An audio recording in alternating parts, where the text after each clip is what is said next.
This is the final showdown दोस्तों। आप लोगों का कल पेपर है और आप ये वीडियो देख रहे हैं। आई होप आप लोगों की प्रिपरेशन बहुत अच्छे से हुई है। आई होप जितना भी आपने प्रिपेयर किया वो सारी चीजें याद है। मेरी तरफ से छोटी सी हेल्प, मैं आपको मैक्रो का वन शॉट रिवीजन कराने जा रहा हूं। शुरू करते हैं सबसे last chapter balance of payment से। ध्यान से समझना, बैलेंस ऑफ पेमेंट में ध्यान से समझो। Balance of payment systematic record है all the economic transactions between resident of a country and rest of the world. अब यहां पर जो इकोनॉमिक ट्रांजैक्शन है वो किसकी बात करते हैं दोस्तों? विजिबल आइटम, जो मर्चेंडाइज भी बोला जाता है, जो टेंजिबल है, और कस्टम जो ऑफिशियल्स हैं उससे वेरीफाई कर सकते हैं। इनविजिबल आइटम मतलब होता है यहां पर सर्विसेज, जो कि इंटेंजिबल है, शिपिंग, बैंकिंग और इंश्योरेंस सर्विसेज। एक तीसरा जो कंपोनेंट होता है दोस्तों वो होता है यूनिलैटरल ट्रांसफर। ये वन वे ट्रांजैक्शन है, जैसे gift, charity, remittances. No claim है इनके अगेंस्ट में और इन्हें यूनिलैटरल या फिर वन वे ट्रांजैक्शन बोल रहे हैं। कैपिटल ट्रांसफर मतलब वो सारे ट्रांजैक्शन जो हमारे कंट्री या रेस्ट ऑफ द वर्ल्ड की असेट और लायबिलिटी को इंपैक्ट करते हैं। जब हम बैलेंस ऑफ पेमेंट बनाते हैं तो उसका स्ट्रक्चर क्या होता है, कौन सा ट्रांजैक्शन किधर शो करते हैं? तो जो इनफ्लो ऑफ फॉरेन एक्सचेंज है वो क्रेडिट साइड शो होता है, क्योंकि हमारे फॉरेन एक्सचेंज रिजर्व पर उसका कौन सा इंपैक्ट होता है? Positive impact. किस पर दोस्तों? फॉरेन एक्सचेंज रिजर्व पर। अब आगे चलते हैं। जितने भी ऐसे ट्रांजैक्शन हैं जिनका इंपैक्ट आउटफ्लो होता हो तो वो डेबिट साइड में आएंगे, क्योंकि वो फॉरेन एक्सचेंज पर क्या कर रहे हैं? Negative impact. तो सर अगर हम लोग इनके बेसिस पर देखें, इनफ्लो और आउटफ्लो के बेसिस पर देखें, तो बैलेंस ऑफ पेमेंट का बैलेंस क्या आने वाला है? बैलेंस आने वाला है, अगर इनफ्लो ज्यादा है आउटफ्लो से तो हमारे बैलेंस ऑफ पेमेंट में आएगा सरप्लस। अगर इनफ्लो इक्वल है आउटफ्लो के तो बैलेंस्ड बीओपी आएगा, और अगर इनफ्लो कम है आउटफ्लो के तो यहां पे आएगा दोस्तों डेफिसिट। आगे चलते हैं, अगला पार्ट वो है बैलेंस ऑफ ट्रेड के बारे में। बैलेंस ऑफ ट्रेड की मीनिंग में आपको याद रखना, it is a difference between visible export and visible import, that is goods की बात हो रही है। सर इसका स्ट्रक्चर क्या है, इसे कैसे मेंटेन किया जाएगा? तो inflow of forex from export transaction, credit side क्योंकि positive impact, outflow of forex from import वाले transaction, debit side negative impact.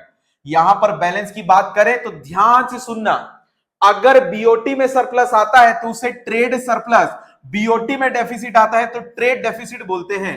Trade surplus कब आएगा? जो विजिबल आइटम के एक्सपोर्ट है वो ज्यादा हो जाते हैं इंपोर्ट से।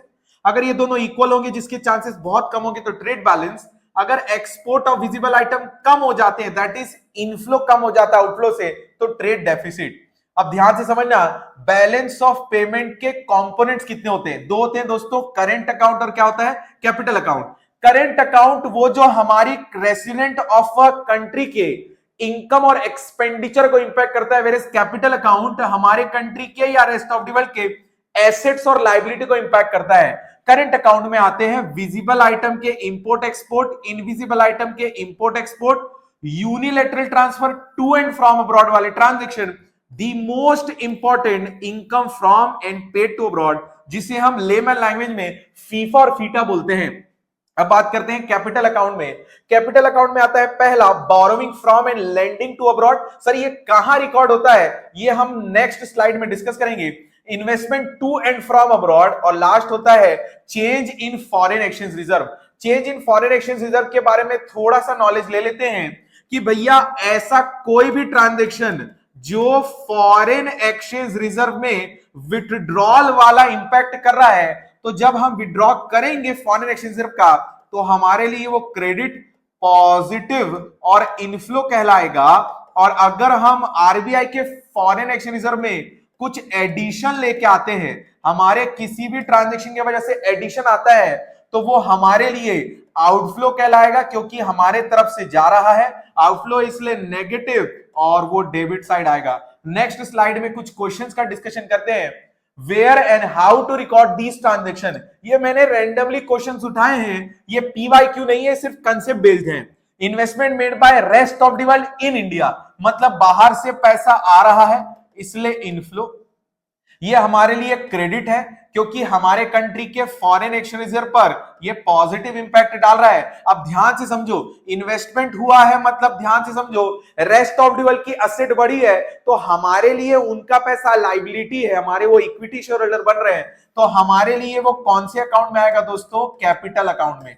अब अपन डिस्कस करते हैं share purchase by Indians in rest of the world, क्योंकि अब ध्यान से समझो, हम लोगों ने अगर पैसा खर्च किया है तो यहां से आउटफ्लो हो रहा है, आउटफ्लो लिखूंगा और उसके बाद लिखूंगा दोस्तों डेबिट, ये नेगेटिव इंपैक्ट दे रहा है, स्टिल ये कैपिटल अकाउंट में आएगा क्योंकि अगर हमने परचेस किया है तो हमारे लिए वो एसेट है।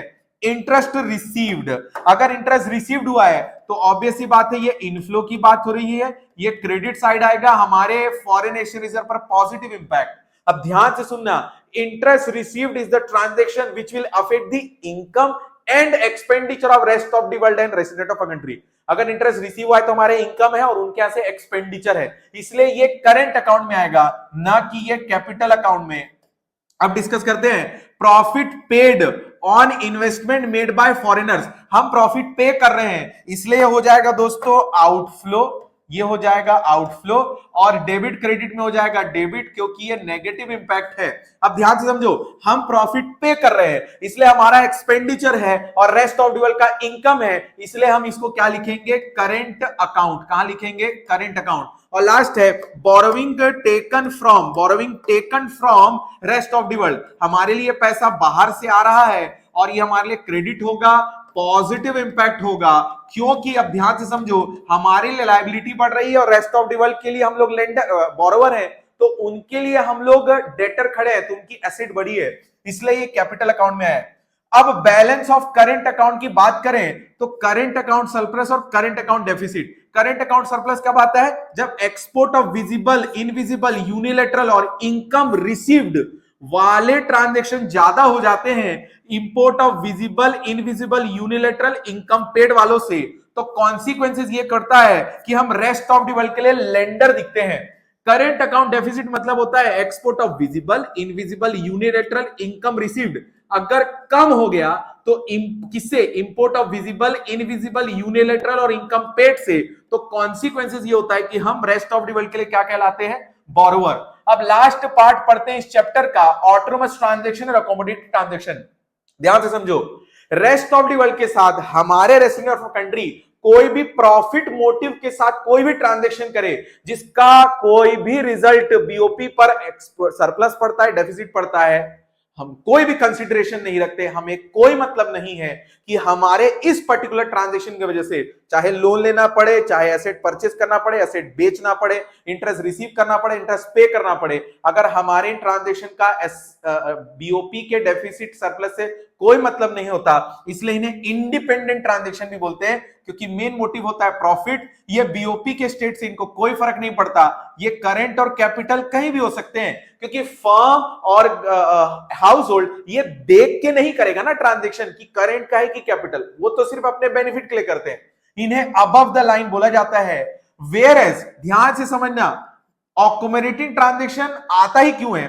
When deficit in BOP occurs, when autonomous payments are more than the autonomous receipt।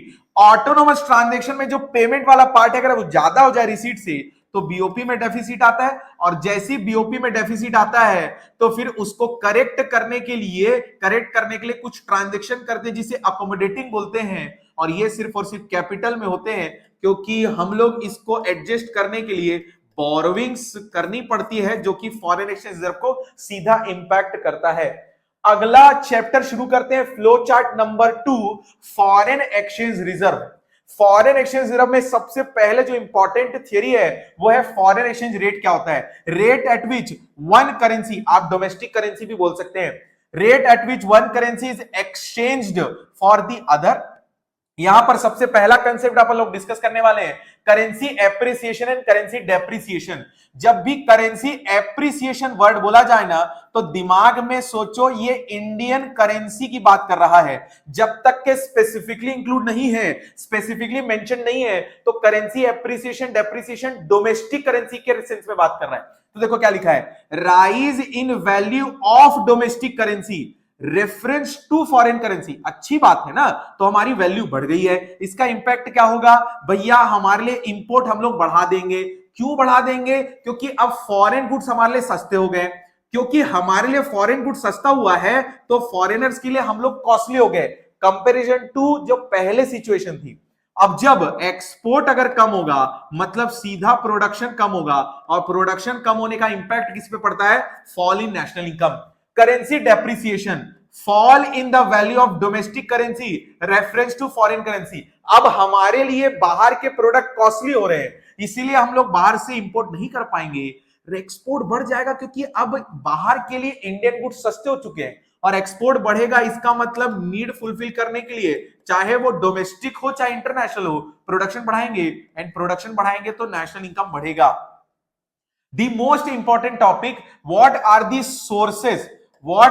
sources of demand and supply of foreign exchange? कौन कौन से ऐसे ट्रांजैक्शन है सर जिसमें हम लोग फॉरेन एक्सचेंज की डिमांड या फॉरेन एक्सचेंज के लिए सप्लाई का डिस्कशन करते हैं? डिमांड या आउटफ्लो, कौन कौन से ऐसे ट्रांजैक्शन है जिसमें ट्रांजैक्शन का कंसीडरेशन या आउटकम आउटफ्लो होता है? इंपोर्ट करेंगे तब, हम लोग टूरिज्म के लिए जाएंगे तब, हम बाहर यूनिलेटरल ट्रांसफर भेजेंगे, हम परचेस करेंगे एसेट को फॉरेन कंट्री में, या हम लोग इंटरनेशनल लोन को रीपे करेंगे। हमारे तरफ फॉरेन एक्सचेंज आएगा कब? रिसीव कब होगा? एक्सपोर्ट, जब बाहर से लोग घूमने आएंगे, यूनिलेटरल ट्रांसफर रिसीव होगा, हमारे कंट्री में फॉरेनर्स जो है या फॉरेन कंट्री है वो इंडिया में इन्वेस्ट करेगा, या हम लोग बाहर से लोन लेंगे। ये सारे ट्रांजैक्शन सप्लाई के लिए है या इनफ्लो के लिए है।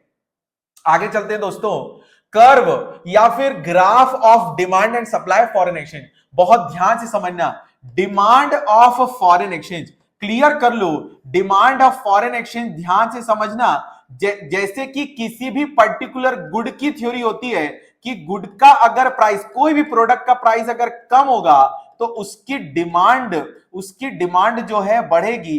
ध्यान रख लो, इसे बोलते हैं law of demand, that is inverse relation. Same यहां पे एप्लीकेबल होता है, ध्यान से समझो।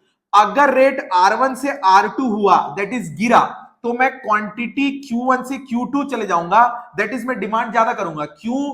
क्योंकि इनवर्स रिलेशनशिप है किसके किसके बीच? Demand of foreign exchange and rate of foreign exchange. अब ध्यान से समझो, in case of a currency depreciation, in case of currency depreciation, ध्यान से सुनना ना, बहुत ध्यान से।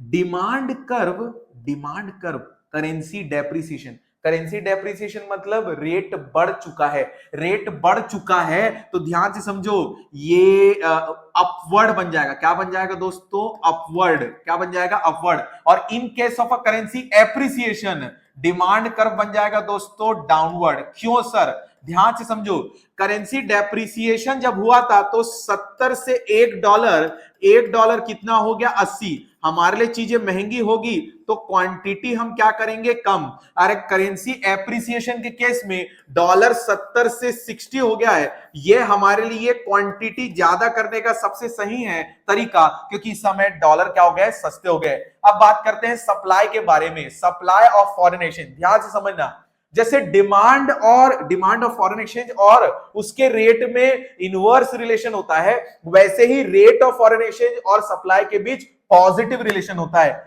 इसका मतलब अगर दिमाग लगाओ करेंसी डेप्रिसिएशन है, इसका मतलब डॉलर 70 से 80 हो चुका है, तो बाहर वालों के लिए फायदा है।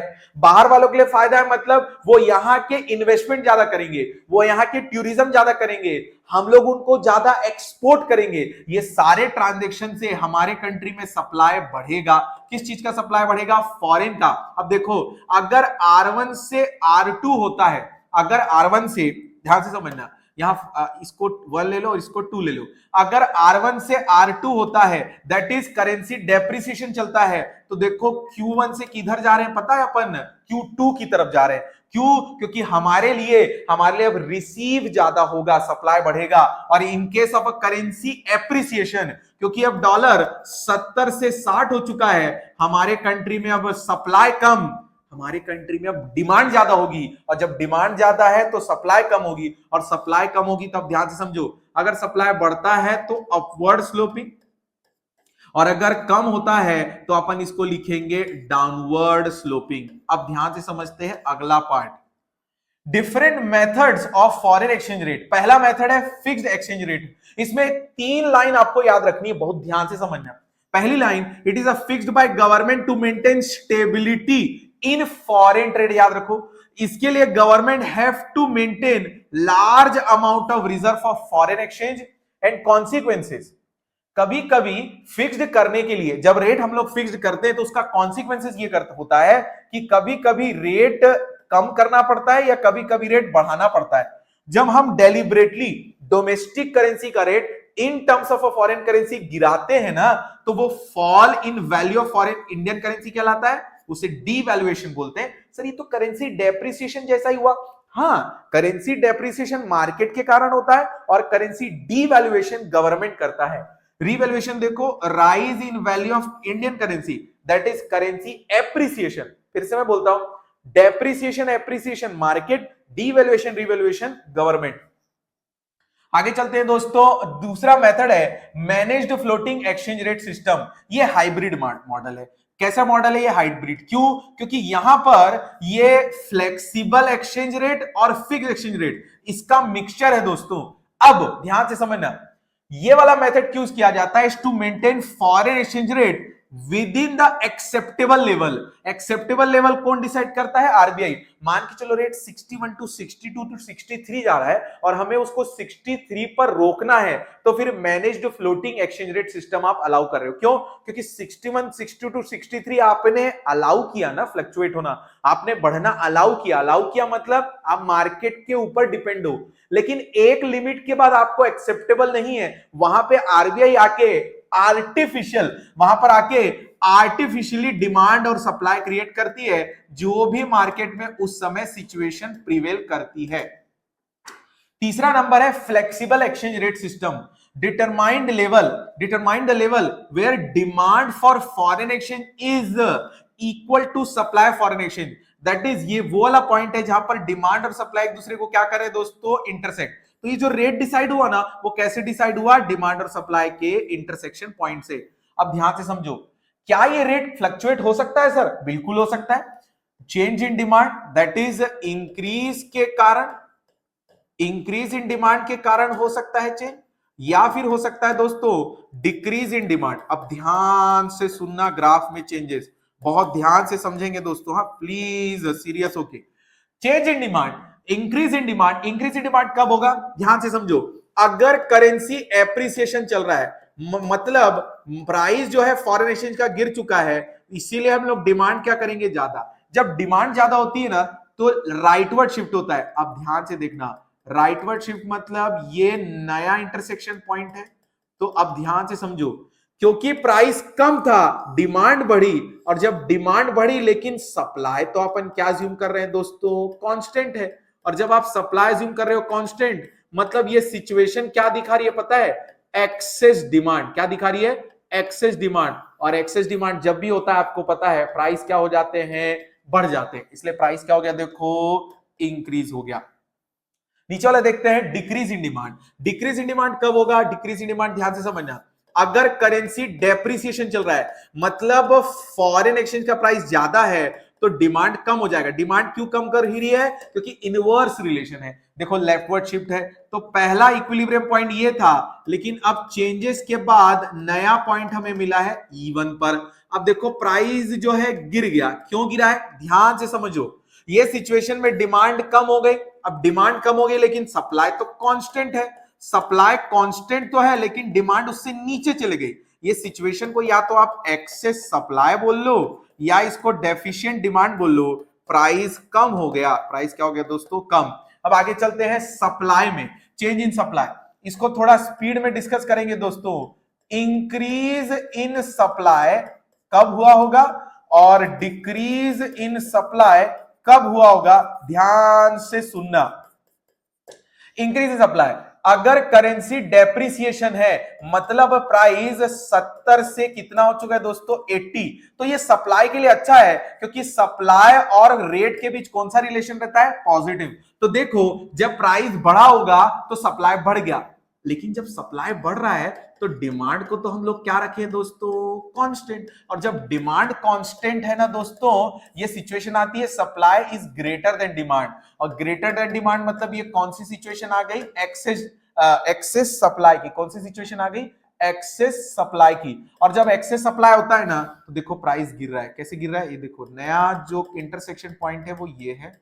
तो अब अपना प्राइस R0 से R1 हो गया, प्राइस गिर गया, decrease in supply. Currency appreciation है 70 से 60 हो गया। अब सप्लायर के लिए अच्छा नहीं है, क्योंकि पॉजिटिव रिलेशन होने के कारण अगर प्राइस गिर रहा है तो सप्लाई भी गिरेगी दोस्तों। सप्लाई भी क्या होगी, फॉल होगी। और जब सप्लाई फॉल होगी तो ये लेफ्टवर्ड बढ़ेगा। अब ध्यान से समझना, डिमांड तो कांस्टेंट है, सप्लाई नीचे चले गई मतलब डिमांड ज्यादा हो गया। अब जब डिमांड ज्यादा हो गया तो एक्सेस डिमांड की सिचुएशन आ गई। एक्सेस डिमांड मतलब ये हो गया, ध्यान से समझो, प्राइस बढ़ जाएगा। देख लो, पहले ही देख लो, प्राइस बढ़ जाएगा। अब ये मैं इंटरसेक्शन पॉइंट बनाया और प्राइस बढ़ गया। आगे चलते हैं नेक्स्ट पार्ट में दोस्तों, flow chart number 3, that is government budget. ध्यान से समझना गवर्नमेंट बजट के बारे में।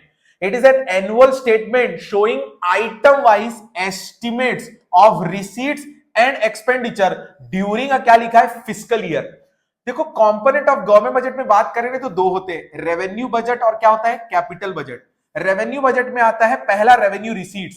ना तो ये लाइबिलिटी अराइज करता है, ना तो ये एसेट रिड्यूस करता है। रेवेन्यू रिसीट्स के दो सोर्सेस है, टैक्स सोर्सेस और non tax sources. Tax sources sum total of वो सारी रिसीट्स जो हम लोग कहां से कमा रही है, गवर्नमेंट टैक्स और अदर ड्यूटीज। वर्ड याद रखना, दो टाइप के टैक्स होते हैं, डायरेक्ट टैक्स और इनडायरेक्ट टैक्स। डायरेक्ट टैक्स इस पे लगता है income and property of individual and firm. Burden cannot be shifted, क्यों, क्योंकि liability to pay and burden to pay is on the same person. Where is indirect tax on price of a goods and services, burden can be shifted, क्यों, क्योंकि liability to pay and burden to pay is on the क्या है दोस्तों, different person पे है। अब अगर बात करते हैं कैपिटल बजट में, तो कैपिटल बजट में पहला कंपोनेंट है कैपिटल रिसीट। या तो ये लाइबिलिटी अराइज करेगा, अगर मान के चलो आप क्या ले रहे हो, बोरोविंग। अगर बोरोविंग ले रहे हो मतलब आपको फ्यूचर में इसे पे करना है, तो बोरोविंग और रिड्यूस एनी एसेट। अगर आप लोग डिसइन्वेस्टमेंट कर रहे हो तो पैसा तो आ रहा है दोस्तों, लेकिन आपका एसेट डाइल्यूट हो रहा है। तो एसेट रिड्यूस होना या लाइबिलिटी क्रिएट होना, इसके तीन सोर्सेस है। बोरोविंग लोगे तो लाइबिलिटी बढ़ेगा, इसलिए capital receipt. Recovery of loan होगा, एसेट गिरेगा, इसीलिए कैपिटल रिसीट। और डिसइन्वेस्टमेंट होगा, पैसा तो आएगा लेकिन एसेट जाएगी। डिसइन्वेस्टमेंट मतलब होता है selling of an asset of PSU to private firm. दूसरा पार्ट होता है कैपिटल बजट का capital expenditure, either create any asset और रिड्यूस एनी लाइबिलिटी। मान के चलो आपने रीपे कर दिया लोन, क्या कर दिया, रीपेमेंट ऑफ लोन कर दिया, तो आपकी लाइबिलिटी चढ़ गई, खत्म हो गई। मतलब आपने बिल्डिंग परचेज की तो आपकी क्या बन गई दोस्तों, एसेट बन गई।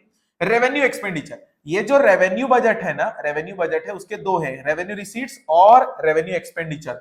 रेवेन्यू एक्सपेंडिचर ना तो एसेट क्रिएट करते हैं, ना तो लाइबिलिटी पे ऑफ करते हैं। मान के चलो मैं इंटरेस्ट पे कर रहा हूं लोन पर, इंटरेस्ट पेड ऑन लोन्स, तो क्या आपका ये लोन माफ हो गया क्या, लोन माफ नहीं हो सकता दोस्तों। इसीलिए इंटरेस्ट पे करने से लाइबिलिटी पे ऑफ नहीं हो रही, इसलिए रेवेन्यू एक्सपेंडिचर का पार्ट बनेगा।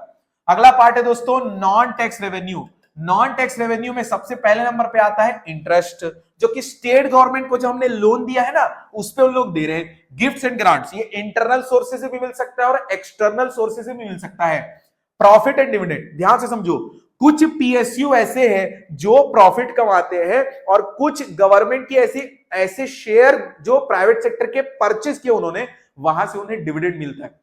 ध्यान से समझना, अगर गेल की बात करें तो गेल अथॉरिटी ऑफ इंडिया लिमिटेड ये कंपनी है जिससे इनको डिविडेंड मिलेगा, क्योंकि इसमें शेयर परचेज किया है। रेलवे की बात करें तो रेलवे कोई कंपनी है, रेलवे सीधा उनका डिपार्टमेंटल अंडरटेकिंग है, इसलिए उनको प्रॉफिट मिलेगा।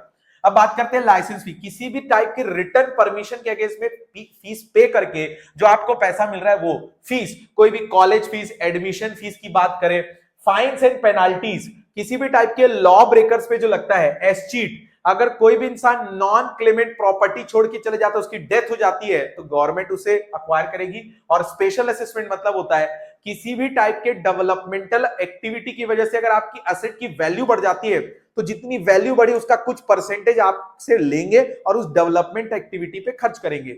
आगे चलते हैं concept of deficit. Concept of deficit में पहला है दोस्तों revenue deficit. It is the excess of revenue expenditure over revenue receipts.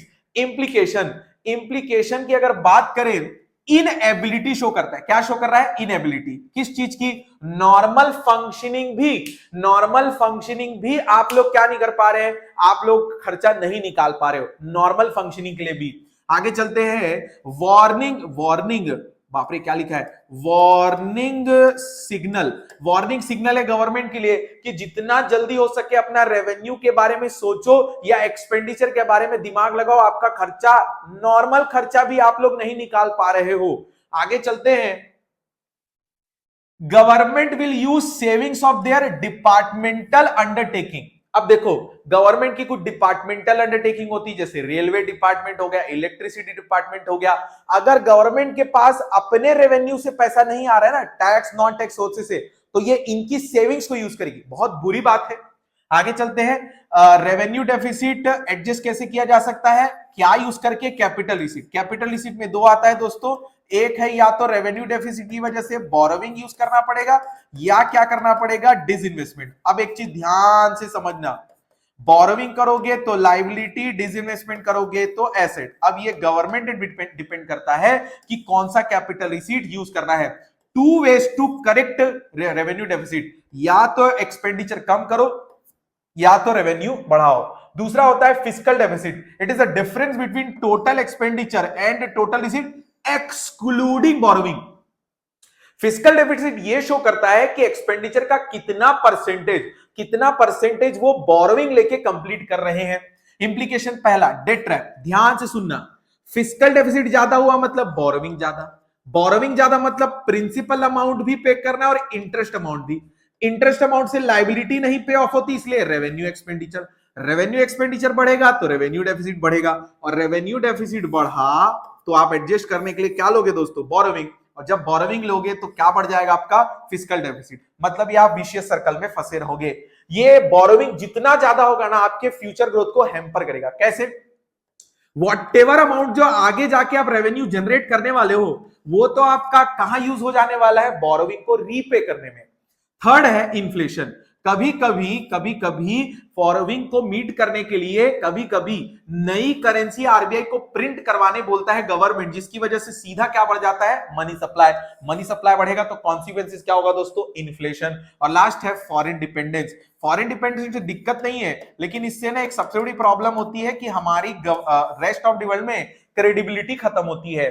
Primary deficit हम लोग ये निकालते हैं कि बोरोविंग का कितना, करेंट ईयर बोरोविंग का कितना पोर्शन सिर्फ और सिर्फ इंटरेस्ट पेमेंट में चले गया। वो भी इंटरेस्ट पेमेंट कौन सा? प्रीवियस ईयर बोरोविंग्स पे। देखते हैं क्या लिखा है, it is the difference between fiscal deficit and interest पे ऑन प्रीवियस लोन्स। तो जितना कम प्राइमरी डेफिसिट आएगा उतनी दिक्कत है। क्यों? क्योंकि मेजर पोर्शन तो यूज हो चुका है क्या पे करने में दोस्तों? इंटरेस्ट अमाउंट पे करने में। तो प्राइमरी डेफिसिट ज्यादा आएगा तो अच्छी बात है, फिस्कल डेफिसिट ज्यादा आएगा तो बुरी बात है। प्राइमरी डेफिसिट कम आएगा तो बुरी बात है, फिस्कल डेफिसिट कम आएगा तो अच्छी बात है। आगे चलते हैं, primary deficit is the root cause of, क्या लिखा है? Fiscal deficit. Flow chart number 4 है मनी। अब ध्यान से समझना, money is anything which is generally accepted as medium of exchange, measure of a value, store of a value and standard of deferred payment. ध्यान रखो, जितनी भी प्रॉब्लम बार्टर एक्सचेंज में थी वो सारी क्वालिटीज मनी में है, इसलिए मनी को बार्टर एक्सचेंज का सबसे बड़ा तोड़ माना जाता है। आगे चलते हैं, सबसे important topic money supply. Money supply refers to the total volume of money held by public. यहां पब्लिक में मनी यूजिंग सेक्टर की बात करते हैं, मनी यूजिंग सेक्टर, ना कि मनी प्रोड्यूसिंग सेक्टर। हम मनी प्रोड्यूसिंग सेक्टर के बारे में डिस्कशन नहीं करने वाले। आगे चलते हैं, क्योंकि ये पॉइंट ऑफ टाइम की बात कर रहे हैं इसलिए स्टॉक कंसेप्ट है। मेजर ऑफ मनी सप्लाई किसकी बात करता है? M1 की। Currency and coins with the public, इसमें जो करेंसी होता है ना दोस्तों, वो अनलिमिटेड लीगल टेंडर है, जिससे अच्छा इन दोनों को फिएट मनी भी बोल सकते हैं। आगे मैं बताऊंगा इनको फिएट मनी क्यों बोलते हैं। अभी के लिए याद रख लो, अगर गवर्नमेंट इशू कर रहा है, किसी भी कंट्री की गवर्नमेंट अगर करेंसी और कॉइन्स इशू कर रहा है तो वो लीगल टेंडर है, फिएट मनी है। आगे चलते हैं, demand deposits of commercial bank. Demand deposit में आता है सेविंग एंड करंट अकाउंट। क्या नहीं आता दोस्तों? No time no term deposit will be consider. यहां पर ये जो जितने भी डिमांड डिपॉजिट है उनको डिमांड डिपॉजिट इसलिए बोला जाता है क्योंकि वो चेकेबल डिपॉजिट है। ओनली नेट इंटर डिपॉजिट, जो इंटर बैंक ट्रांसफर है ना, उसमें ग्रॉस नहीं लेते, नेट लेते हैं। आगे चलते हैं, अदर डिपॉजिट विद आरबीआई, जैसे नाबार्ड का पैसा, आईएमएफ वगैरह का पैसा। अब आगे types of money. Fiat money, fiat money legal money होता है, लीगल टेंडर मनी। अब लीगल टेंडर मनी में दो हो गए, एक हो गया दोस्तों लिमिटेड, एक हो गया दोस्तों अनलिमिटेड। यहां तक चले। fiduciary money, fiduciary money, it is the trust between, it is issued by trust between payer and pay। ये भैया लीगल टेंडर मनी नहीं है, ये ट्रस्ट के बेसिस पे इशू हुआ है। दैट इज हमारे कंट्री में जो इशू होता है वो है चेक। फिर है क्रेडिट मनी और full bodied money.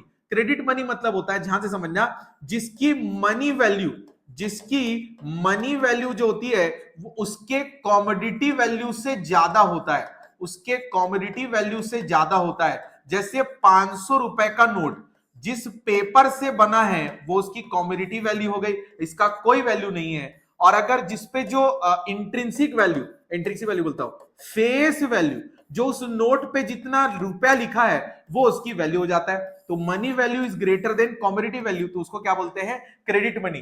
Full bodied money पहले के जमाने में होता था, जब जो कॉइन पे जो वैल्यू लिखी है और जो कॉइन जिस भी कॉमोडिटी से बना है वो दोनों की वैल्यू क्या होती थी? इक्वल, उसको बोलते थे फुल बॉडीड मनी।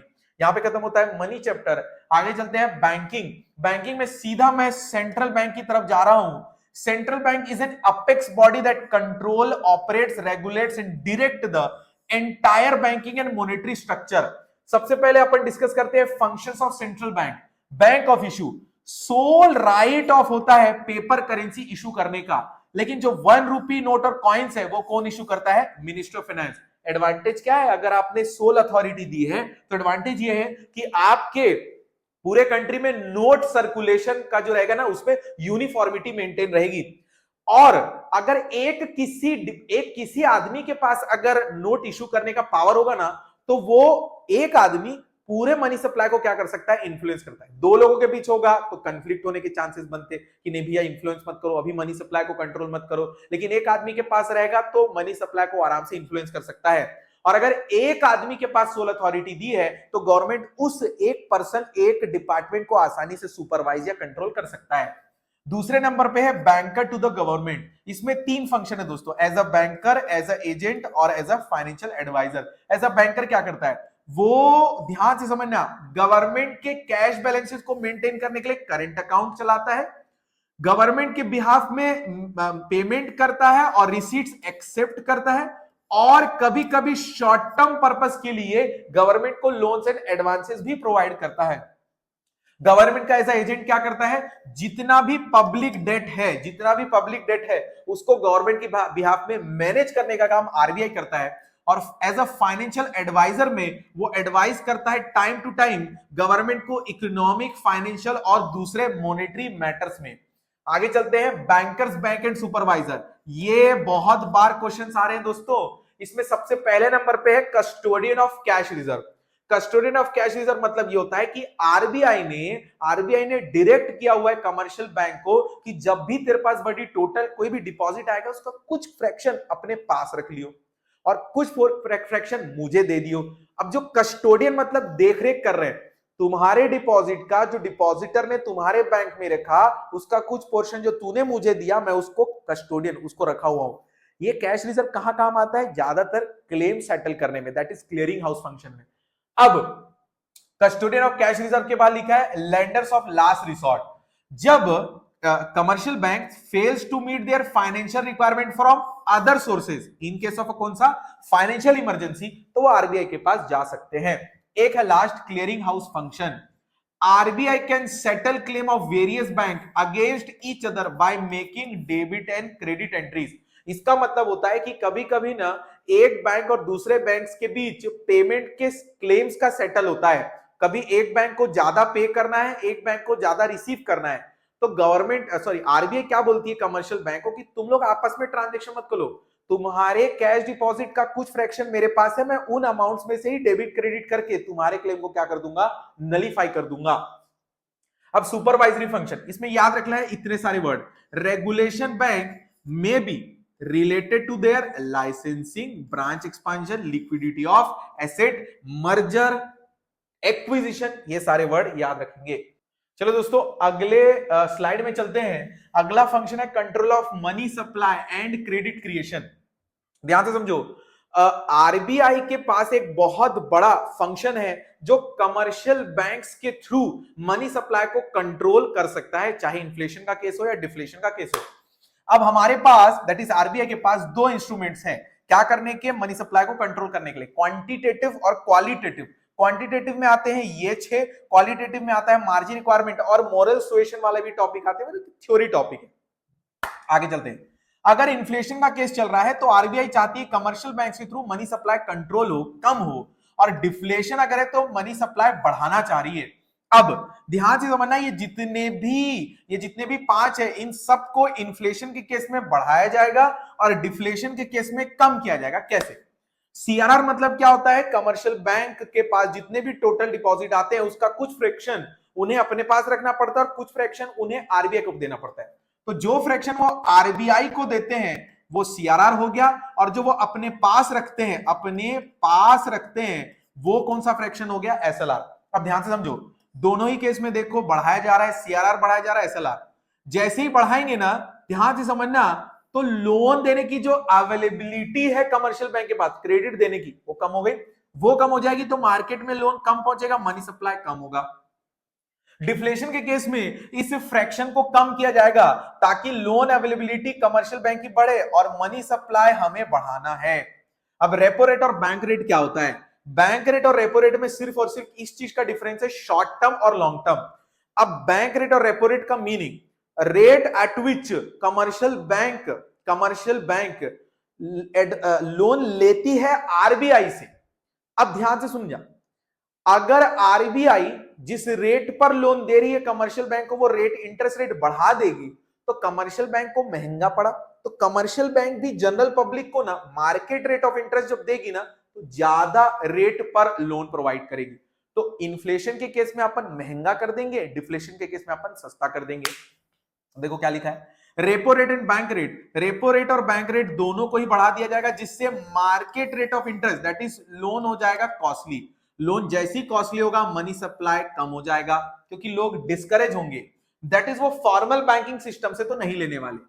अब डिफ्लेशन के केस में दोनों ही रेट को कम किया जाएगा जिससे लोन थोड़ा सा चीप होगा, मनी सप्लाई बढ़ेगा क्योंकि यहां पर लोग लोन लेने के लिए डिस्करेज नहीं अब हो रहे हैं दोस्तों, इनकरेज हो रहे हैं या उनको ठीक लग रहा है फॉर्मल बैंकिंग सिस्टम से लोन लेना। रिवर्स रेपो रेट क्या होता है? कभी कभी कमर्शियल बैंक्स के पास सरप्लस फंड आते हैं through deposit creation. Deposit creation के थ्रू जब सरप्लस फंड आता है तो आरबीआई को लगता है अगर ये इनके पास रह गया तो ये लोग इन्वेस्ट कर देंगे, लोन दे देंगे, ऐसे अनप्रोडक्टिव पर्पस के लिए लोन दे देंगे जिससे मनी सप्लाई बढ़ जाएगा।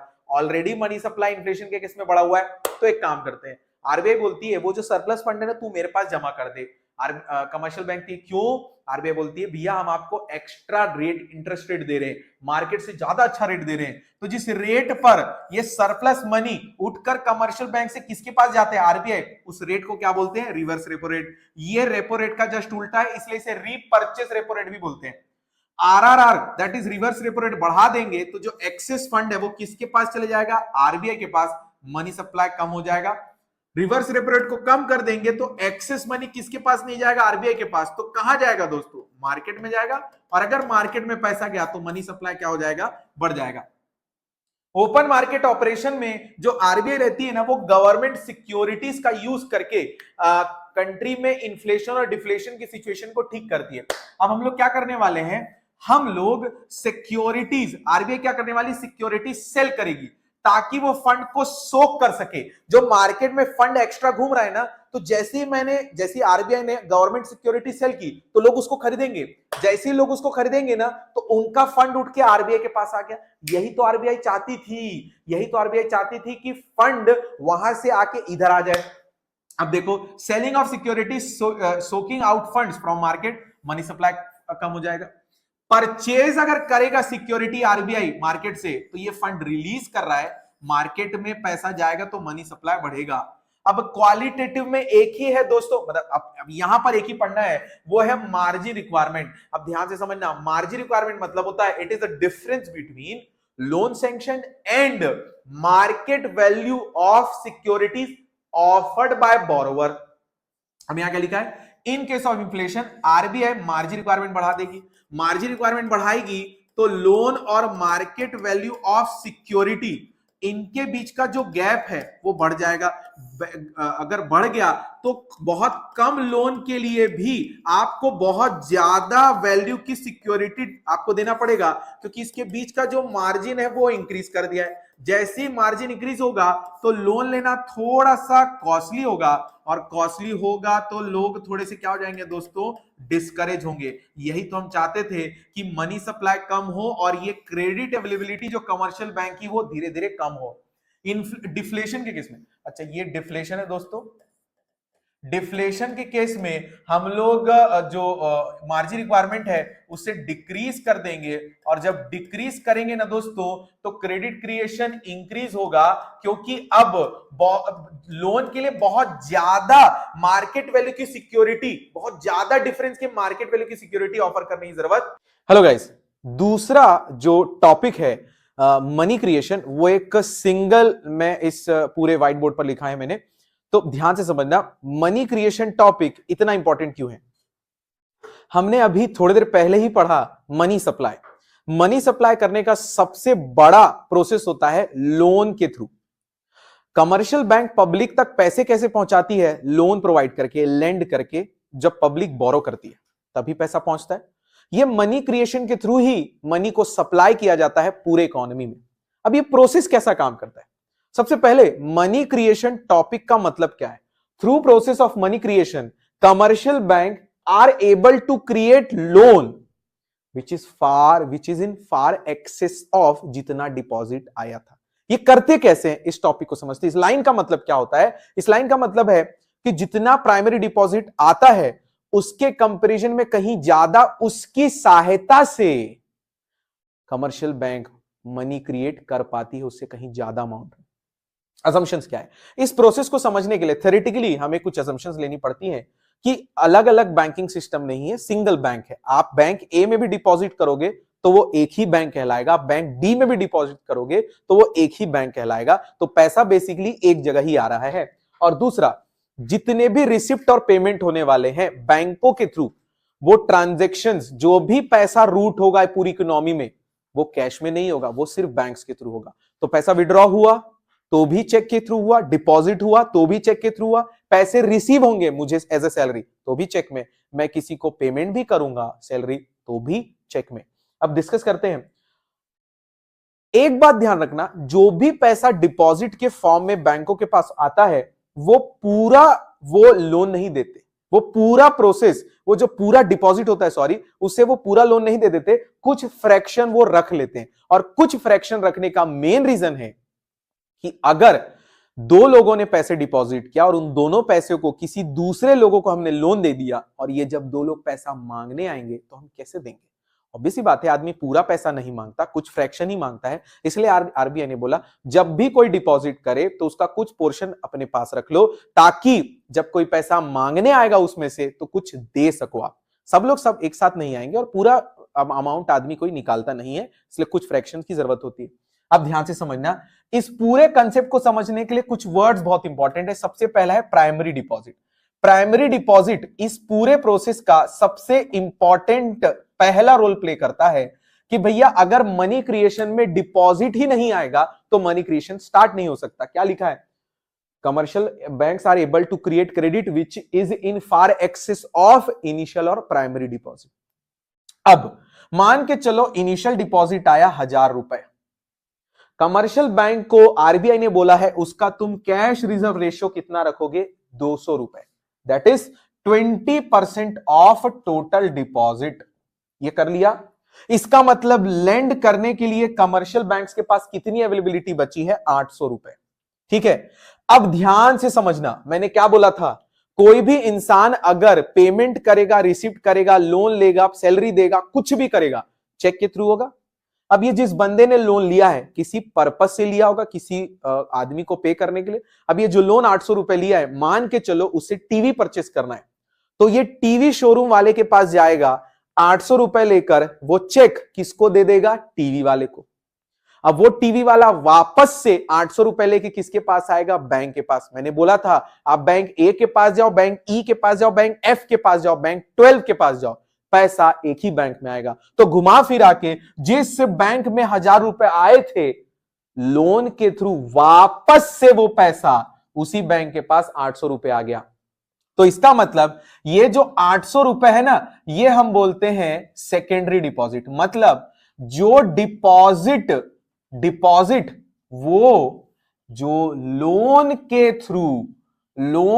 थ्रू बैंकों में आए हैं, लोन के थ्रू बैंक्स में आए हैं। कैसे पता चला भैया, देखो सिंपल सी बात है, बैंक्स में आए हैं। ध्यान से समझो, अगर ये लोन नहीं लेता तो क्या ये वापस बैंक में पैसा आता, नहीं। तो secondary deposit are those deposit which are deposited through loans या बोरोविंग्स। अब 800 रुपए फिर आए, 640 रुपए लोन दे सकते हैं क्योंकि 20% आपने क्या कर लिया, कैश रिजर्व। 640 फिर किसी ने लोन लिया होगा, किसी को पे किया होगा, उसने फिर आके बैंक में डिपॉजिट कर दिया। तो ये वो फंड्स हैं जो लोन्स के थ्रू लोगों ने फिर से बैंकों में डिपॉजिट किए हैं, और ये वो कैश रिजर्व है जो डिपॉजिट का कुछ फ्रैक्शन है। सर ये प्रोसेस कल चलेगा कब तक, ये प्रोसेस चलेगा कब तक, ध्यान दो, ये प्रोसेस चलेगा, deposit creation comes to an end when total cash reserve ratio becomes equal to the initial deposit. ये वाला पार्ट जब इसके इक्वल हो जाता है तब ये डिपॉजिट क्रिएशन बंद हो जाता है। सर ये पता कैसे चलेगा कि कब ये बंद होने वाला है, इसके लिए कंसेप्ट है मनी मल्टीप्लायर और क्रेडिट मल्टीप्लायर। मतलब इनिशियल डिपॉजिट कितने बार, यहां क्या लिखा है, which is in far excess of, तो कितना एक्सेस, तो मनी मल्टीप्लायर आपको बताता है कि कितने टाइम्स मनी मल्टीप्लाई होने वाला है, इनिशियल डिपॉजिट मल्टीप्लाई होने वाला है। अब ध्यान से समझना, money multiplier is the number by which, ये नंबर बताएगा आपको भैया 2, 3 टाइम्स, 3 टाइम्स, 2 टाइम्स, 5 टाइम्स, ये नंबर बताएगा that is total deposit can increase due to given change in deposit. भैया जितने ज्यादा डिपॉजिट्स आएंगे और जितना कम फ्रैक्शन अपन रखेंगे, उतना ज्यादा क्या जा रहा है मार्केट में, लोन। जितना ज्यादा डिपॉजिट आएगा और जितना ज्यादा हम फ्रैक्शन रखेंगे, उतना लोन कम जाएगा। अब ध्यान से समझना, मनी मल्टीप्लायर का बहुत अच्छा देखो, कितनी मार्केट में मनी सप्लाई जाएगी, ये डिपेंड करता है ना कि बैंकों को कितना रखने के लिए बोला जा रहा है। जितना हम ज्यादा रखने के लिए बोलेंगे, उतना मनी क्रिएशन कम होगा। जितना हम कम रखने के लिए बैंकों को बोलेंगे, मतलब लोन क्या जाएगा, ज्यादा। इसका मतलब higher the LLR, lower will be the money multiplier, lower the LRR, higher will be the money multiplier. क्यों? क्योंकि यहां पे कड़ी है, जितना ज्यादा एलआरआर ज्यादा होगा, लोन कम जाएगा, मतलब मनी सप्लाई कम। जितना ज्यादा एलआरआर कम होगा, उतना लोन क्या जाएगा, ज्यादा। तो मनी मल्टीप्लायर इक्वल्स टू होता है 1/LRR। ये आपको बताएगा कितने टाइम्स, अगर ये 20% है तो 1000 रुपए कितने टाइम्स होने वाला है, 5 टाइम्स। इसलिए देख रहे हो यहाँ पे टोटल डिपॉजिट में कितना लिखा हूं मैं, 5 टाइम, दैट इज 5000 रुपीज। अगर आपको निकालना है टोटल क्रेडिट क्रिएशन, तो टोटल क्रेडिट क्रिएशन मुझे निकालना है तो मुझे पता करना पड़ेगा initial deposit, that is 1000 rupees. मुझे पता करना है एलआरआर कितना है, तो मेरे को पता है 1/20%। तो इसके थ्रू मैं निकाल पाऊंगा कि मैंने 1000 रुपए से, और अगर मैं हर बार 20% उसको क्या कर रहा हूं, मैं होल्ड कर रहा हूं, तो मैं 5000 रुपए मैं क्या कर पाऊंगा, टोटल क्रेडिट क्रिएशन कर पाऊंगा। यहां पर खत्म होता है अपना process. Money creation, credit creation.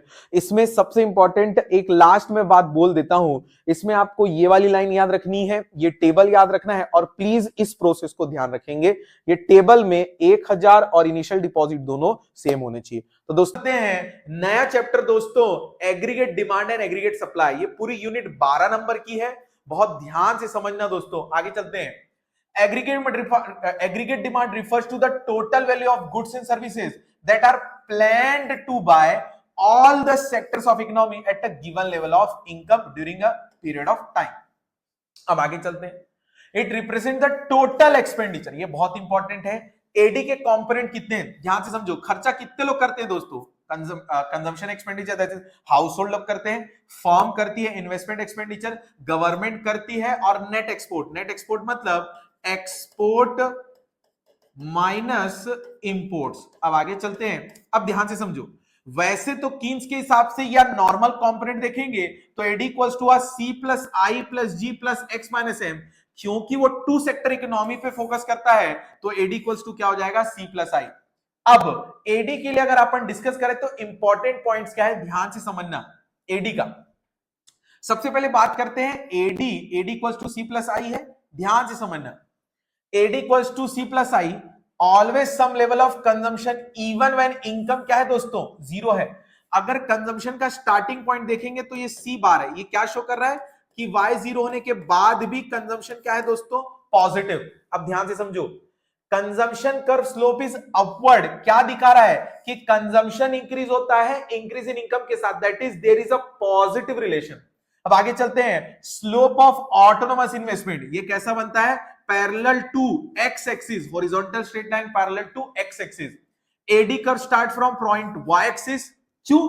क्योंकि एडी सी प्लस आई है और ये जो सी है ना ये वाई लेवल जीरो पे भी शुरू होता है और आई तो ऑटोनोमस मानते हैं तो ये भी वाई जीरो लेवल पर शुरू होता है, इसलिए एडी भी कहां से शुरू होता है दोस्तों? वाई एक्सिस से। AD has a positive slope, income increases, AD also increases. अब ध्यान से समझो, एग्रीगेट सप्लाई मतलब क्या होता है? Aggregate supply is the money value that all the producers are willing to produce या अवेलेबल फॉर परचेज।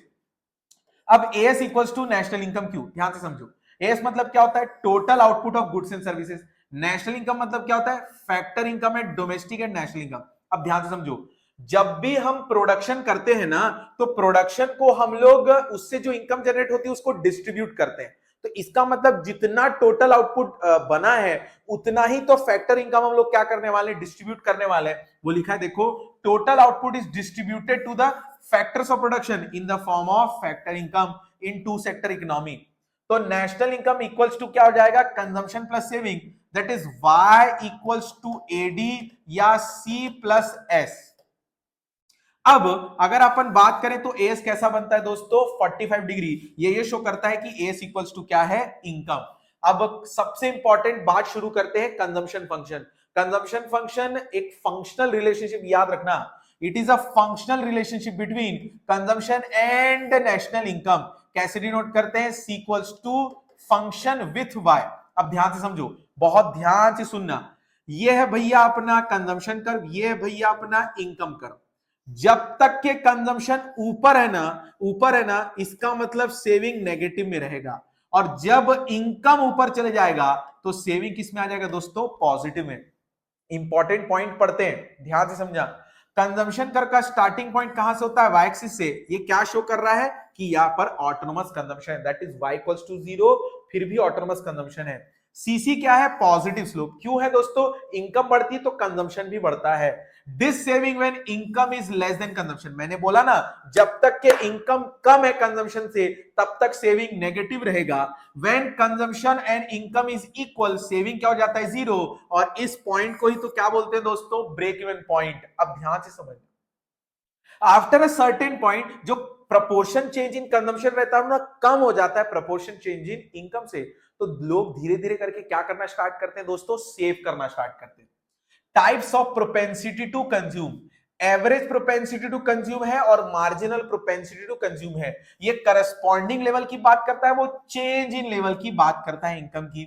अब आगे चलते हैं, average propensity to consume, formula क्या है, C अपॉन वाई, और ये जो Y है किसको डिनोट कर रहा है, करस्पॉन्डिंग लेवल ऑफ इनकम। अब बहुत ध्यान से सुनेंगे दोनों ग्राफ को, वैसे तो graph at glance description box में लगा हुआ है, अगर आपको ग्राफ के सिर्फ टॉपिक डिस्कस करने हैं तो मैंने डिस्क्रिप्शन में ग्राफ एट ग्लांस और फॉर्मूला एट ग्लांस फिर से लगा दिया है। आगे चलते हैं, ध्यान से समझना, एपीसी एपीसी 1 से ज्यादा हो सकता है बिफोर बीपी। क्यों दोस्तों, ध्यान से समझो, अपने दिमाग से क्वेश्चन पूछो कि क्या कंजम्पशन इनकम से ज्यादा हो सकता है? हाँ बिल्कुल ज्यादा हो सकता है।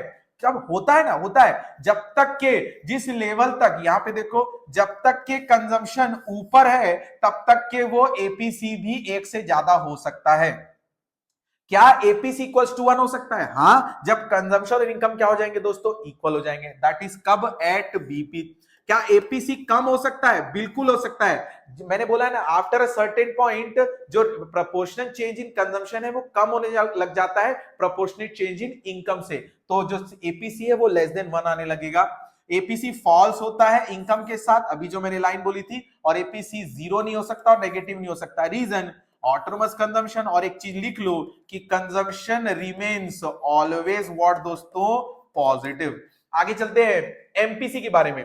एमपीसी में ना सिर्फ 3 चीजें याद रखो। एमपीसी वेरी करता है 0 to 1 में, इसका मतलब आप चेंज इन इनकम से ज्यादा खर्चा नहीं कर सकते, आप चेंज इन इनकम के इक्वल खर्चा कर सकते हैं। हाँ, आप चेंज इन इनकम अगर 100 है और आप 0 खर्चा करोगे, हाँ, और आप नेगेटिव में खर्चा नहीं कर सकते, तो ज्यादा नहीं खर्चा कर सकते, नेगेटिव खर्चा नहीं कर सकते। तो देखते हैं, एमपीसी इक्वल्स टू 1 हो सकता है, हाँ, जब आप पूरा खर्चा कर दो और सेविंग क्या हो जाए, 0। क्या एमपीसी 0 हो सकता है? हाँ, जब आप पूरा सेव कर लो। एडिशनल इनकम इस क्या लिखा है, सेव्ड। क्या एमपीसी कम आ सकता है? एमपीसी बिल्कुल कम आ सकता है कि जब एक्स्ट्रा इनकम का कुछ पोर्शन कंज्यूम और कुछ पोर्शन क्या हो जाए, save. MPC can never be more than 0। MPC of poor people is greater than MPC of rich. Reason भी, जो रिच लोग हैं उनकी इनकम का ज्यादा पोर्शन सेव रहता है, वेयर पुअर पीपल के केस में ज्यादा पोर्शन खर्च हो जाता है, और MPC falls with the increase in income. आगे चलते हैं दोस्तों सेविंग फंक्शन के बारे में। सेविंग फंक्शन होता है, it is a functional relationship between saving and national income. Again इसको कैसे शो करते हैं, फंक्शन विथ वाई। अब ध्यान से समझो, जैसे कंजम्पशन वाई एक्सिस के पॉजिटिव पॉइंट से शुरू होता है, वैसे ही saving curve Y axis negative point से शुरू होता है। मैंने डिस्क्रिप्शन बॉक्स में रख दिया है ग्राफ एट ग्लांस और फॉर्मूला एट ग्लांस, ध्यान से देख लेना, उसमें डिटेल में मैंने एनालिसिस दिया है, अगर आपको लगता है कि इस पॉइंट पर मुझे ग्राफ देखना चाहिए। एसएस कर्व कहां से स्टार्ट हो रहा है, वाई एक्सिस से। क्या शो कर रहा है, डिसेविंग। क्यों डिसेविंग, क्योंकि consumption is greater than Y. SS is a positive slope, क्यों, इनकम बढ़ेगी तो कंजम्पशन उससे कम होने लगेगा, तो बाकी पार्ट क्या होने लगेगा, save. SS crosses x axis BP पर। अब ध्यान से समझो, ये जो पार्ट है ना दोस्तों, जहां एक्स एक्सिस पर ये जो सेविंग कर्व है, ये जो काट रहा है ना, ये किस चीज को शो कर रहा है पता है, यहीं पर कंजम्पशन इज इक्वल है वाई के, यहीं पर बीपी है और यहीं पर सेविंग इक्वल्स टू क्या है, 0 है। लास्ट है, आफ्टर बीपी सेविंग क्या हो जाता है, पॉजिटिव हो जाता है। क्यों, क्योंकि कंजम्पशन कम होने लगता है किससे, इनकम से। आगे चलते हैं दोस्तों types of propensity to save के बारे में। अब इसको थोड़ा ध्यान से पढ़ना, types of propensity to save को। आप एक चीज याद रख लो, APC can never be negative और 0, APS can never be more than और 1, ऐसे याद रख लो, बाकी close case. Types of propensity to save, average propensity to save मतलब सेविंग और करस्पॉन्डिंग लेवल ऑफ बीच के इसकी रेशियो की बात होती है। एपीसी इक्वल्स टू फॉर्मूला क्या हो रहा है दोस्तों, एस अपॉन वाई। अब ध्यान से समझना ना, एपीसी कैन, मैंने अभी बोला एपीसी कैन नेवर बी 1 और मोर देन 1, ये बीपी पर 0 हो जाता है। क्यों बीपी पर 0 हो जाता है, क्योंकि C इक्वल्स टू वाई और S इक्वल्स टू 0, और 0 अपॉन अगर आप 100 या 200 कुछ भी करोगे तो डिवाइड करने के बाद तो इसकी वैल्यू 0 ही आएगी। एपीसी कैन बी नेगेटिव और लेस देन, ध्यान से समझो, नेगेटिव इसलिए क्योंकि सेविंग में नेगेटिव हो सकती है, और लेस देन 1 इसलिए कि कुछ पोर्शन तो आप खर्चा करने वाले हो ना। आगे चलते हैं, APC rises with the increase in income. क्यों, एक लाइन याद रख लो, फिर से बता रहा हूं, proportionate change in consumption is greater less than proportionate change in income, इसीलिए यहां पर एपीसी एपीएस बढ़ने लगता है। एमपीएस की बात करें तो सेम चीज जो आपने यहां रखी है ना, जो सेम चीज यहां याद रखी है एमपीसी के लिए, सेम चीज आपको यहां भी याद रखना है, सेम चीज। देखो क्या लिखा है, MPC can never be more then 1। आप चेंज इन इनकम से ज्यादा सेव नहीं कर सकते।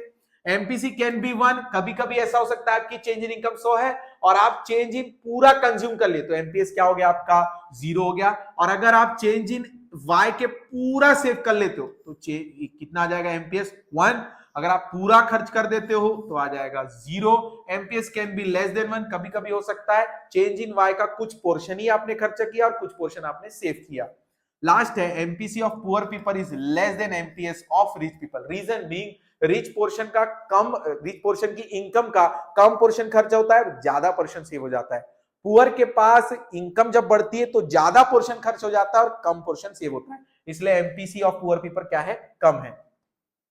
ये रिलेशनशिप को याद रखना, इससे जो फॉर्मूले बनते हैं उस पर फोकस करना है। ये है भैया फॉर्मूले, बहुत ध्यान से समझेंगे ये फॉर्मूले के बारे में। अगेन फॉर्मूला एट ग्लांस डाला हुआ है, बार बार बोल रहा हूं क्योंकि मार्केटिंग है। Relationship between APC and APS, APC plus APS equals to 1, ये तो आप लोगों को बहुत अच्छे से आता है, फॉर्मूले पे फोकस करो। एपीसी अगर निकालना है तो 1 माइनस एपीएस, एपीएस निकालना है 1 माइनस एपीसी। ये भी आप लोगों को डेरिवेशन मैंने बहुत अच्छे से समझा दिया है। एमपीसी इक्वल्स टू होता है 1 minus MPS, MPS equals to होता है 1 माइनस एमपीसी। ये चीजें याद रखना है। Derivation of saving curve from consumption curve, ध्यान से समझो इस टॉपिक को, मेरे को लगता है कि इस बार आने के चांसेस है। इसके स्टेप्स बहुत इंपॉर्टेंट है दोस्तों। स्टेप क्या लिखा है, ध्यान से समझो। सबसे पहले एक चीज क्लियर कर लो, अगर आपको सेविंग कर्व निकालने बोल रहा है कंजम्पशन कर्व से, तो कंजम्पशन कर्व ऊपर बनेगा और नीचे बनेगा भैया सेविंग कर्व। एक चीज ध्यान रख लो, आप सबसे पहले कंजम्पशन कर्व बनाओगे, फिर आप लिखोगे कि मैंने 45 डिग्री लाइन खींची है। क्यों? क्योंकि उसके लिए मुझे किसी भी शेड्यूल की जरूरत नहीं होती, वो पॉइंट ऑफ ओरिजिन से खींचा जा सकता है। उसके बाद मैं लिखता हूं वाई एक्सिस के किसी भी पॉइंट से अगर कंजम्पशन स्टार्ट होता है तो वो किसको डिनोट करता है, सी बार को। अब ध्यान से समझना, कंजम्पशन कर्व का starting point Y axis positive से होता है, तो वही वाई एक्सिस के नेगेटिव पॉइंट से, उतना ही नेगेटिव पॉइंट से कौन शुरू होता है, सेविंग। तो मुझे कंजम्पशन कर्व के स्टार्टिंग पॉइंट मिल गया, तो मुझे सेविंग कर्व का भी स्टार्टिंग पॉइंट मिल गया। अब ध्यान से समझना, जिस पोजीशन पर कंजम्पशन कर्व और इनकम दोनों एक दूसरे को इंटरसेक्ट करते हैं ना, उसे क्या बोलते हैं अपन लोग दोस्तों, बीपी। बीपी इसलिए बोलते हैं क्योंकि यहां पर कंजम्पशन और वाई इक्वल होने के कारण ना तो सेविंग पॉजिटिव है ना तो दोस्तों नेगेटिव है, ये 0 है। अब ध्यान से समझना, फोकस करो। इस लाइन को मैं इंटरसेक्ट करके नीचे तक लेके आऊंगा, ध्यान से समझना, कहां तक लेके आऊंगा, एक्स एक्सिस तक। क्योंकि हमने पढ़ा था जब सेविंग 0 होती है ना, तो सेविंग कर्व एक्स एक्सिस को इंटरसेप्ट करता है, तो मैं एक्स एक्सिस तक लेके जाऊंगा, मुझे अगली पॉइंट मिल गई। अब क्योंकि दोनों का ही पॉजिटिव स्लोप है, तो मैं एक्सटेंड करूंगा आगे तक। आगे चलते हैं। देखो, इन्वेस्टमेंट फंक्शन में आपको ज्यादा टेंशन लेने की जरूरत नहीं है। इन्वेस्टमेंट फंक्शन दो टाइप के होते हैं, एक होता है इंड्यूस्ड और एक होता है ऑटोनोमस। इंड्यूस्ड मतलब होता है जो इनकम के साथ डायरेक्ट कॉन्टैक्ट में होता है। अब इसका मतलब क्या है, ध्यान से समझना, इसका मतलब क्या है, अगर इनकम बढ़ेगी तो इन्वेस्टमेंट बढ़ेगा, अगर प्रॉफिट बढ़ेगा तो इन्वेस्टमेंट बढ़ेगा। और ऑटोनोमस मतलब क्या होता है, प्रॉफिट और इनकम से कोई मतलब नहीं, खर्चा तो करना पड़ेगा। हमारे कंट्री में दो सेक्टर है, एक सेक्टर प्रॉफिट पे डिपेंडेंट होता है अपने इन्वेस्टमेंट के लिए, दैट इज फर्म, और एक अपने इन्वेस्टमेंट के लिए प्रॉफिट और इनकम पे डिपेंडेंट नहीं होता, वो होता है गवर्नमेंट। आगे चलते हैं, देखो क्या लिखा है, induced investment refers to the investment which is depend upon the profit expectation and influenced by the income। इसलिए अगर इनकम बढ़ रही है ना तो इन्वेस्टमेंट बढ़ रहा है, पॉजिटिव रिलेशन है। Autonomous investment refers to the investment which is not affected by changes in income, not induce solely by profit motive. भैया गवर्नमेंट को इंफ्रास्ट्रक्चर पे खर्च करना है, इंफ्रास्ट्रक्चर पे खर्च करना है, वो प्रॉफिट मोटिव और इनकम नहीं देख सकती, उन्हें खर्चा करना पड़ेगा। डिटर्मिनेंट फॉर इन्वेस्टमेंट में आप लोग सिर्फ एक बार इसे रीड कर लेना, इसमें सबसे इंपॉर्टेंट ये वाली लाइन है, rate of interest.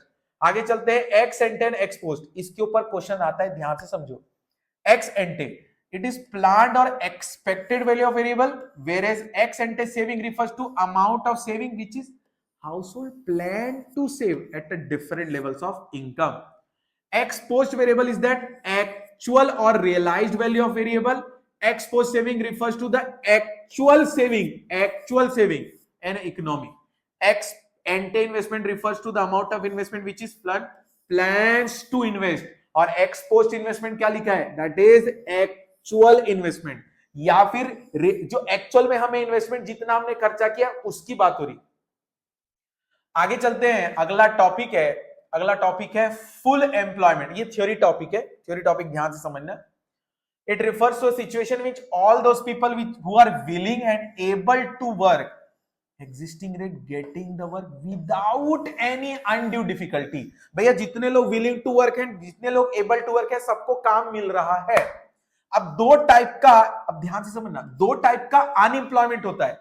Full employment does not equal to zero unemployment. क्यों? क्योंकि वहां पर स्ट्रक्चरल एम्प्लॉयमेंट और फ्रिक्शनल होगा। Frictional, it refers to temporary unemployment which exist during the period where in worker leave one job and join some another.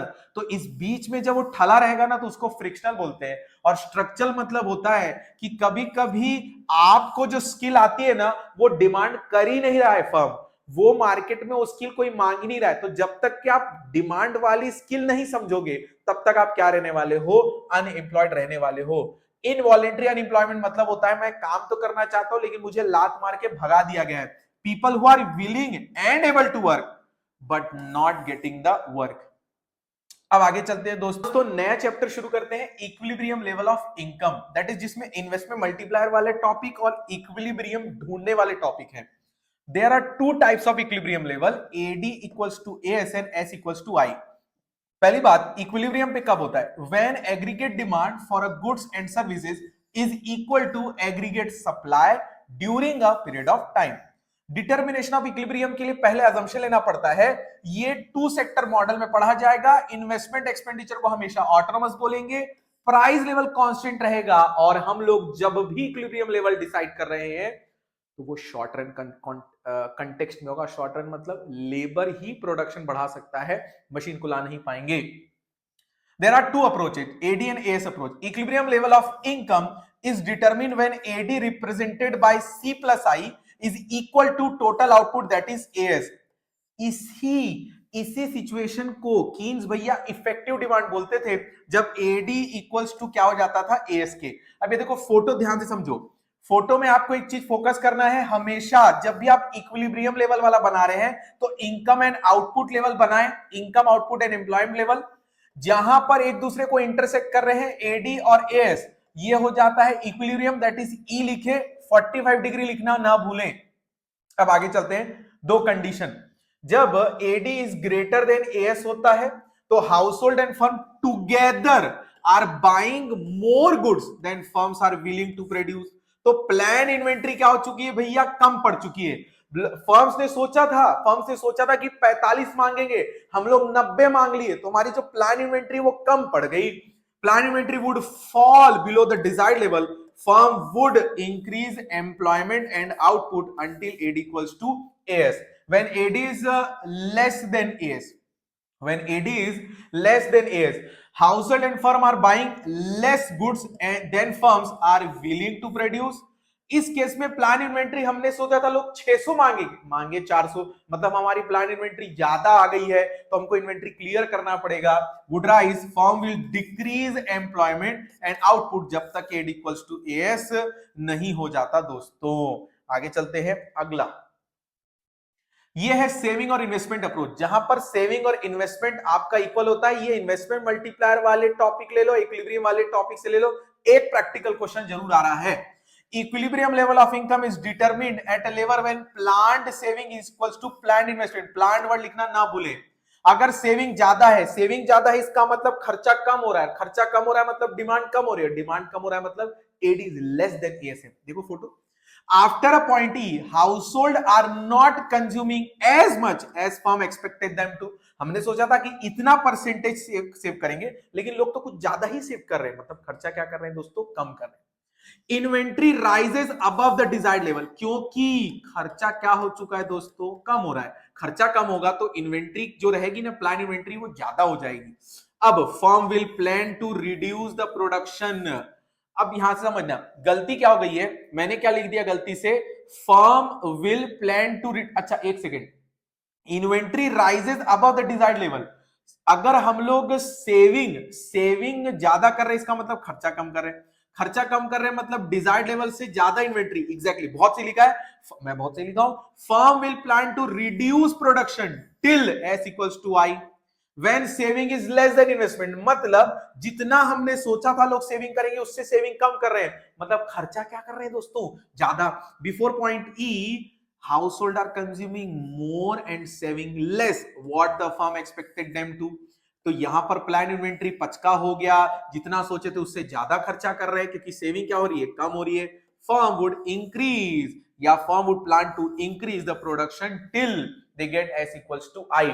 अब एक ध्यान से समझो, संदीप गर्ग के ग्राफ के पॉइंट ऑफ व्यू से उन्होंने दोनों को साथ में बनाया है, मतलब पहले उन्होंने सेविंग और इन्वेस्टमेंट बनाने से पहले एडी इक्वल्स टू भी बनाया है। तो ध्यान देना, अगर आप एनसीईआरटी फॉलो करना चाहते हो तो आपको दोनों फोटो बनाना चाहिए। अब कीन्स और जो मॉडर्न इकोनॉमिस्ट जैसे कीन्स और जो क्लासिकल इकोनॉमिस्ट थे इनके बीच फाइट थी। फाइट ये थी कि क्लासिकल इकोनॉमिस्ट बोलते थे कि एडी इक्वल्स टू ए सिर्फ और सिर्फ फुलर एम्प्लॉयमेंट पर ही हो सकता है, that is full employment level पर। वेयर एज जो कीन्स है वो बोलते हैं कि फुल एम्प्लॉयमेंट पर ही जरूरी नहीं एडी इक्वल्स टू होगा, एडी इक्वल्स टू एस तो कभी भी हो सकता है, अंडर एम्प्लॉयमेंट पर भी, ओवर एम्प्लॉयमेंट पर भी। आगे चलते हैं, इक्विलिब्रियम लेवल फुल एम्प्लॉयमेंट पे भी हो रहा है, AD is equals to S at full employment level. ध्यान से समझो, ये जो आउटपुट लेवल है ना दोस्तों, इनकम, आउटपुट और एम्प्लॉयमेंट, ये वो लेवल है जहां पर AD is equals to S है, मतलब इससे ज्यादा हमारी कैपेसिटी है ही नहीं, इससे ज्यादा अगर डिमांड आ गया ना तो हम प्रोडक्शन बढ़ा के तो फुलफिल नहीं कर पाएंगे। रीजन, हम लोग full employment that is labour idle capacity में नहीं है। ओके, अंडर एम्प्लॉयमेंट मतलब एडी इक्वल्स टू एस हो रहा है when resources are not fully utilised. कैसे, ये जो गैप है ना दोस्तों, देखो यहां होना चाहिए था लेकिन एडी कम हो गया, मतलब इतने रिसोर्सेज अब अनटैप्ड है। क्या है, अनटैप्ड है। अनटैप्ड है मतलब रिसोर्सेज का इतना यूटिलाइजेशन नहीं हो पाया है। और आगे चलते हैं, over full employment, it is beyond full employment level. ये वाली सिचुएशन भैया हाइपोथेटिकल है। इस सिचुएशन में सबसे बड़ी प्रॉब्लम ये होगी कि प्राइसेस बढ़ जाएंगे क्योंकि प्रोडक्शन तो हम बढ़ा नहीं सकते, because we are at what, full employment level. अब बात करते हैं भैया कंसेप्ट ऑफ इन्वेस्टमेंट मल्टीप्लायर की। इन्वेस्टमेंट मल्टीप्लायर में ध्यान से समझना, तीन वर्ड आपको याद रखने हैं, MPC, initial change in initial investment और change in level of income, ये तीन वर्ड याद रखना। चलो, multiplier expresses the relation between initial increase investment, मैंने पहले बोला, and resulting increase in income. यहां पे लिखेंगे resulting increase in income, investment word नहीं आएगा। It shows how many times the income increases as a result of increase in investment. Investment में change होने की वजह से इनकम में कितना परसेंटेज चेंज या कितने टाइम्स मल्टीप्लाई होता है, वो टाइम्स निकाल के देता है आपको के इक्वल्स टू होता है change in Y upon change in I. आगे चलते हैं, मल्टीप्लायर क्या शो कर रहा है, ये रेशियो शो कर रहा है किसके बीच, increase in national income due to an increase in investment. अब ध्यान से समझो, इनिशियल इन्वेस्टमेंट तो एक बार होता है, उसके बाद इनकम मल्टीप्लाई किस बेसिस पे होती है, एमपीसी की बेसिस पे।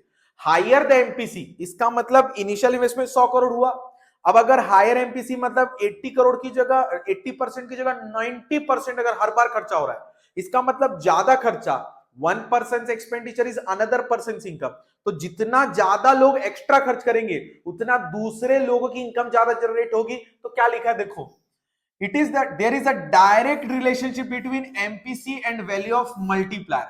क्यों, MPC मतलब होता है amount increase income spent on consumption depends upon the value of MPC। जो मेरी इनकम आई है वो मैं खर्चा कितना ज्यादा करूंगा, ये इस बात पर डिपेंड करता है ना कि MPC कितना है। एंड वैल्यू ऑफ मल्टीप्लायर मतलब होता है 1% एक्सपेंडिचर डिपेंड करता है मेरी कितनी इनकम बढ़ेगी। तो दोनों रिलेट कर गए ना, जितना तू ज्यादा खर्चा करेगा दैट इज तेरा एमपीसी ज्यादा था, उतना सामने वाले की इनकम भी क्या जनरेट होगी, ज्यादा जनरेट होगी। When MPC is higher, value of multiplier will be more, क्योंकि डायरेक्ट रिलेशन है। अब आगे चलते हैं, मल्टीप्लायर और एमपीएस के बीच देखो, 1% expenditure is another person income, but 1% saving के कारण ये लिंकेज टूट गया। अब सेविंग अगर आप ज्यादा करोगे मतलब आप खर्चा कम करोगे, खर्चा कम करोगे तो मल्टीप्लायर इफेक्ट क्या आ जाएगा, उल्टा हो जाएगा, गिरने लग जाएगा। आगे चलते हैं। There is an inverse relationship between MPS and multiplier. Higher the MPS मतलब सेविंग ज्यादा, मतलब खर्चा कम, खर्चा कम मतलब 1% एक्सपेंडिचर इज लो। अब 1% एक्सपेंडिचर इज लो मतलब सामने लिखी इनकम भी कम, इसलिए मल्टीप्लायर भी क्या आएगा दोस्तों, लोअर। लोअर द एमपीएस मतलब higher the MPC, higher will be the multiplier. अब maximum value of multiplier is infinite when पूरा पूरा चेंज इन वाई को पूरा क्या कर लो, खर्च कर लो। और मिनिमम वैल्यू ऑफ मल्टीप्लायर क्या आ सकता है, 1, जब एमपीसी 0 हो जाए, मतलब आपने चेंज इन वाई 100 था और चेंज इन वाई 0 हो गया, क्योंकि आपने पूरे चेंज इन वाई को क्या कर दिया दोस्तों, खर्चा कर दिया। तो याद रखना मल्टीप्लायर इफेक्ट 1 से लेकर इनफाइनाइट तक चलता है। अब अपन चालू करते हैं एक्सेस डिमांड की मीनिंग से। It refers to situation when AD is greater than AS corresponding to, क्या लिखा है, फुल एम्प्लॉयमेंट लेवल। मतलब AD is greater than AS है फुल एम्प्लॉयमेंट लेवल पर। अब अगर फुल एम्प्लॉयमेंट लेवल पर है, इसका मतलब नो आइडल कैपेसिटी, मतलब प्रोडक्शन हम बढ़ा नहीं सकते थ्रू मशीन या फिर लेबर, क्योंकि हम ऑलरेडी फुल एम्प्लॉयमेंट लेवल पर। सर मशीन ला लो ना सर, मशीन लाने में दिक्कत ये है, we are at short run. Sir labour बढ़ा लो, हम लोग लेबर नहीं बढ़ा सकते क्योंकि हम लोग आइडल कैपेसिटी से बाहर हैं, आइडल कैपेसिटी हमारे पास नहीं है। Excess demand gives rise to inflationary gap which lead to rise in general price level. अब ध्यान से समझना, फोटो पे फोकस करो। ये इनकम आउटपुट एम्प्लॉयमेंट जरूर लिखना है, ये फुल एम्प्लॉयमेंट इक्विलिब्रियम है, लेकिन ये जो एडी जो बढ़ा है और ये जो ये वाला गैप है, इसको क्या बोलते हैं अपन, इन्फ्लेशनरी गैप। फोटो बनाते समय ध्यान रखेंगे कि आपको ध्यान रखना, आपको इस गैप को तो शो करना है, उसके बाद एरो निकालकर आपको इन्फ्लेशनरी गैप लिखना है जरूर। ये 45 डिग्री जरूर लाइन लिखेंगे। एक्सेस डिमांड हो क्यों रहा है, इस पर फोकस करते हैं। क्योंकि प्रोपेंसिटी टू कंज्यूम बढ़ गया है। प्रोपेंसिटी टू कंज्यूम इसलिए बढ़ा है क्योंकि rise in propensity to consume reason है परचेजिंग पावर बढ़ चुकी है या इनकम बढ़ चुकी है। Reduction in taxes, increase in disposable income. ध्यान से समझो, टैक्स पे करने के बाद जो इनकम बचती है उसे डिस्पोजेबल इनकम बोलते हैं, जिसकी वजह से डिमांड ज्यादा हो चुकी है। गवर्नमेंट एक्सपेंडिचर ज्यादा कर रही है। पब्लिक एक्सपेंडिचर मतलब इंफ्रास्ट्रक्चर पर, एम्प्लॉयमेंट जनरेशन पर, ऐसी जगह खर्चा कर रही है जिसका डायरेक्टली इनडायरेक्टली एम्प्लॉयमेंट पर या लोगों की इनकम पर पॉजिटिव इंपैक्ट आ रहा है। पॉजिटिव इंपैक्ट तो अच्छी बात है, पॉजिटिव इंपैक्ट मतलब इनकम बढ़ रही है।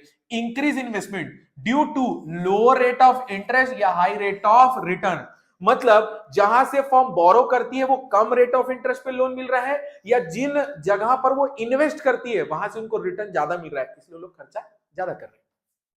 आगे, fall in import due to higher international price. तो हम लोग अब डोमेस्टिक गुड्स की डिमांड करेंगे। डोमेस्टिक गुड्स की डिमांड बढ़ेगी तो प्रोडक्शन बढ़ेगा। प्रोडक्शन बढ़ाने के लिए फर्म फिर इन्वेस्टमेंट करेगा, और इन्वेस्टमेंट करेगा मतलब मनी सप्लाई बढ़ेगा। आगे चलते हैं, rise in export, lower price of domestic goods. बाहर वालों के लिए इंडियन गुड्स सस्ते में पड़ रहे हैं, तो यहां से उन लोग डिमांड ज्यादा कर रहे हैं। जब डिमांड बढ़ेगी तो अगेन क्या होगा, प्रोडक्शन बढ़ेगा। प्रोडक्शन होगा तो फर्म इन्वेस्ट ज्यादा करेगी, और इन्वेस्ट ज्यादा करेगी तो मनी सप्लाई। और है deficit financing, that is increase in money supply due to printing. अब इंपैक्ट क्या होता है, नो इंपैक्ट ऑन आउटपुट। क्यों भैया, क्योंकि हम लोग किस पे हैं, फुल एम्प्लॉयमेंट लेवल पर। एम्प्लॉयमेंट पर अगर फर्क नहीं पड़ेगा तो फिर आउटपुट पर भी कोई फर्क नहीं पड़ सकता। लेकिन क्योंकि इन्फ्लेशनरी गैप शो कर रहा है, इन्फ्लेशनरी गैप किसको शो करने वाला है दोस्तों, कि rise in general price level. आगे चलते हैं, deficit demand situation when AD is less than that of S corresponding to full employment level. मतलब ध्यान से समझो, डिफ्लेशनरी गैप क्या है, कि ये जो वाला जो गैप है, इसके बीच का जो गैप है, मतलब हमने सोचा था कि एक्चुअल डिमांड ज्यादा आएगी लेकिन एक्चुअल डिमांड कम आ गई। कम आ गई इसका मतलब ये हो गया कि फुल एम्प्लॉयमेंट लेवल से कम पे ही डिमांड फुलफिल हो गई। अब कम पे फुलफिल हो गई, इसका मतलब हमारे पास रिसोर्सेज ज्यादा है, या रिसोर्सेज अंडर यूटिलाइज्ड है, या फुल्ली यूटिलाइज नहीं हुए। आपको जो लिखना लिखो। अब अपन इसका रीजंस लिखते हैं, decrease in propensity to consume, tax बढ़ गए तो लोगों के पास जो खर्चे करने के लिए जो इनकम बचती है ना, वो कम हो गई है। Decrease in government expenditure, fall in investment. दोनों ही तरीके से सोचना, किसी भी पॉलिटिकल इश्यूज की वजह से हो सकता है गवर्नमेंट किसी पर्टिकुलर एरिया से इन्वेस्टमेंट हटा ले रही है या खर्चा कम कर रही है, और हो सकता है फर्म्स को जहां से लोन मिलता था कम रेट पर वहां से नहीं मिल रहा है। या जहां वो इन्वेस्टमेंट करते थे वहां से रेट ऑफ रिटर्न कम मिल रहा है तो इन्वेस्टमेंट उन्होंने कम कर दिया। आगे चलते हैं, राइज इन इंपोर्ट। अब हम लोगों को ना इंडियन गुड्स के कंपैरिजन में सब्स्टिट्यूट अच्छा मिल गया है, चीपर इंपोर्टेड गुड्स। अब हम लोग डोमेस्टिक डिमांड नहीं कर रहे, हम लोग बाहर की गुड्स की डिमांड कर रहे हैं। तो मतलब डोमेस्टिक लेवल पर प्रोडक्शन कम होगा, प्रोडक्शन कम होगा मतलब फर्म को कम खर्चा लगाना पड़ेगा, कम खर्चा विल लीड टू कम मनी सप्लाई। सेम चीज है, fall in export, higher price of domestic goods. हमारे प्रोडक्ट की कोई डिमांड कर नहीं रहा। अब ध्यान से समझना, क्योंकि डेफिशिट डिमांड का केस है, डेफिशिएंट डिमांड का केस है, इसका मतलब हमारे पास आउटपुट बढ़ा तो नहीं सकते लेकिन आउटपुट कम कर सकते हैं, क्योंकि अगर हम एम्प्लॉयमेंट कम करेंगे तो आउटपुट भी कम होगा। क्या लिखा है देखो, involuntary unemployment in the economy. क्यों भैया? क्योंकि लोग काम करना चाहते हैं लेकिन डिमांड नहीं है दोस्तों, इसलिए हम लेबर को निकाल रहे हैं। अगर लेबर कम होंगे तो लेसर प्रोडक्शन होगा और stock due to lack of AD, inventory का जो स्टॉक है वो कम हो जाएगा, प्राइस लेवल भी गिर जाएगा। क्यों? क्योंकि डिमांड बहुत कम है और सप्लाई बहुत ज्यादा है। तो इस सिचुएशन को ठीक करने के लिए जो जो प्राइस है उसे कम करने पड़ेंगे। Measures to control excess demand and deficit demand. आपको अगर बैंकिंग चैप्टर अच्छे से आता है ना दोस्तों तो ये टॉपिक आपको आसानी से समझ में आएगा। Change in government spending, change in tax rate and change in money supply. Government spending, देखो गवर्नमेंट स्पेंडिंग में फ्लक्चुएट करके आप आसानी से एक्सेस डिमांड और डेफिसिट डिमांड की सिचुएशन को ठीक कर सकते हैं। कैसे? ध्यान से समझो। This measure is termed as an expenditure policy of the government spends amount on public works, construction and roads and flyovers.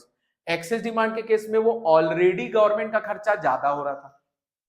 अगर गवर्नमेंट का खर्चा ज्यादा हो रहा था और मनी सप्लाई ज्यादा है तो मनी सप्लाई को कंट्रोल करने के लिए अब खर्चा गवर्नमेंट क्या करेगी? कम।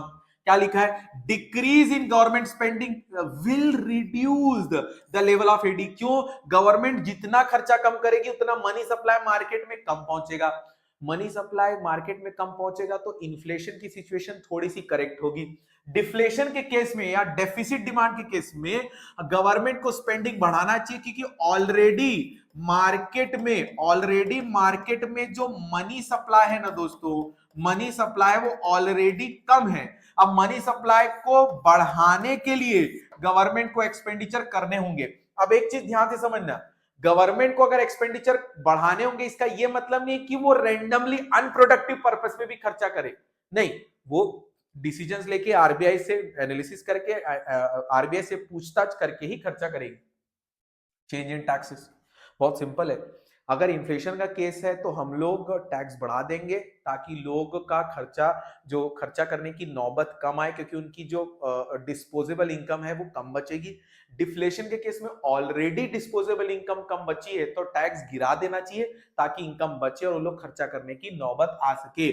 This measure is termed as a revenue policy of the government.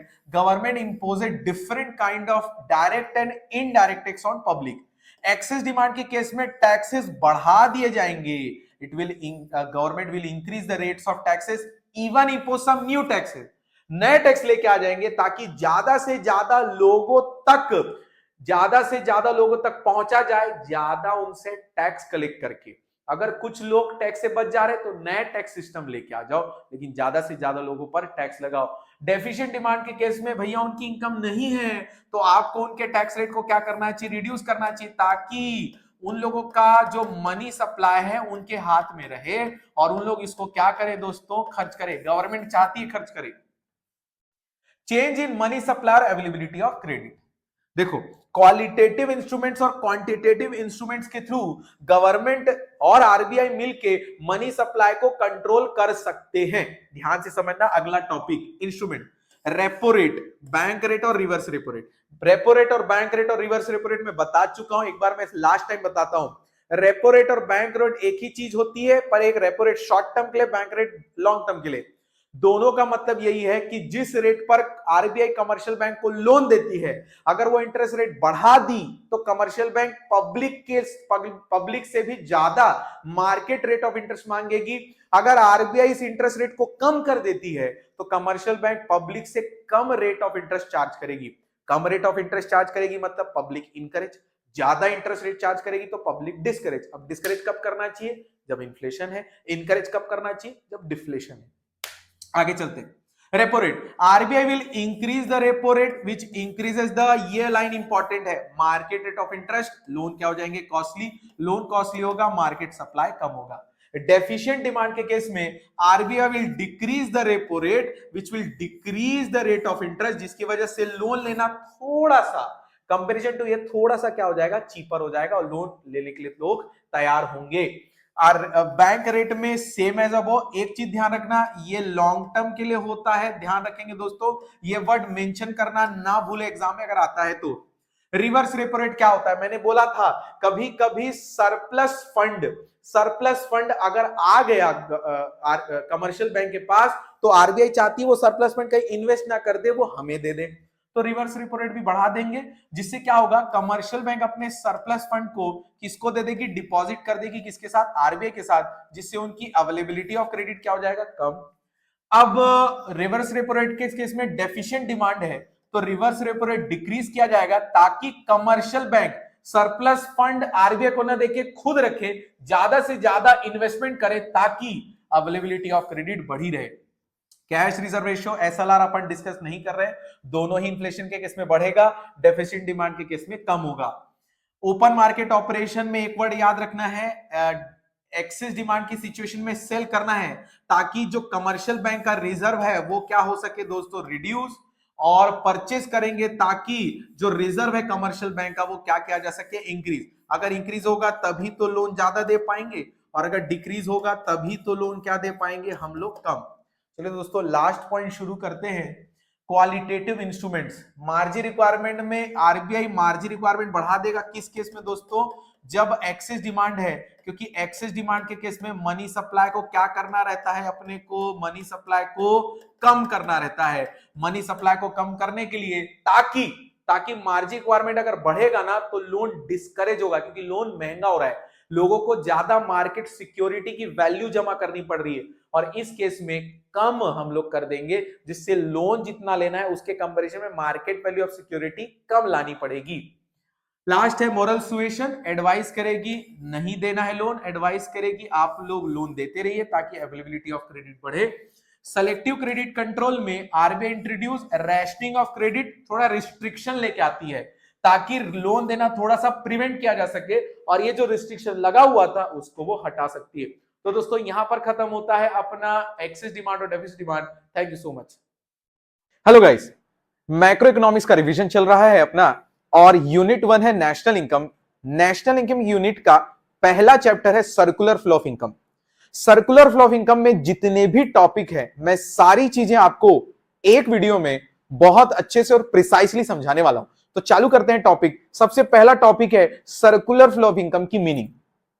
It refers to, सबसे इंपॉर्टेंट वर्ड यहां पर देखते हैं अपन, साइकिल लिखा हुआ है। साइकिल किस चीज का, जो इनकम जनरेट हुई है, क्या हुई है, इनकम जनरेट हुई है। सबसे इंपॉर्टेंट बात ये डिस्कस करते हैं कि जनरेशन ऑफ इनकम क्या होता है। तो मैं चलता हूं आपको लेकर phases of circular flow of income पर।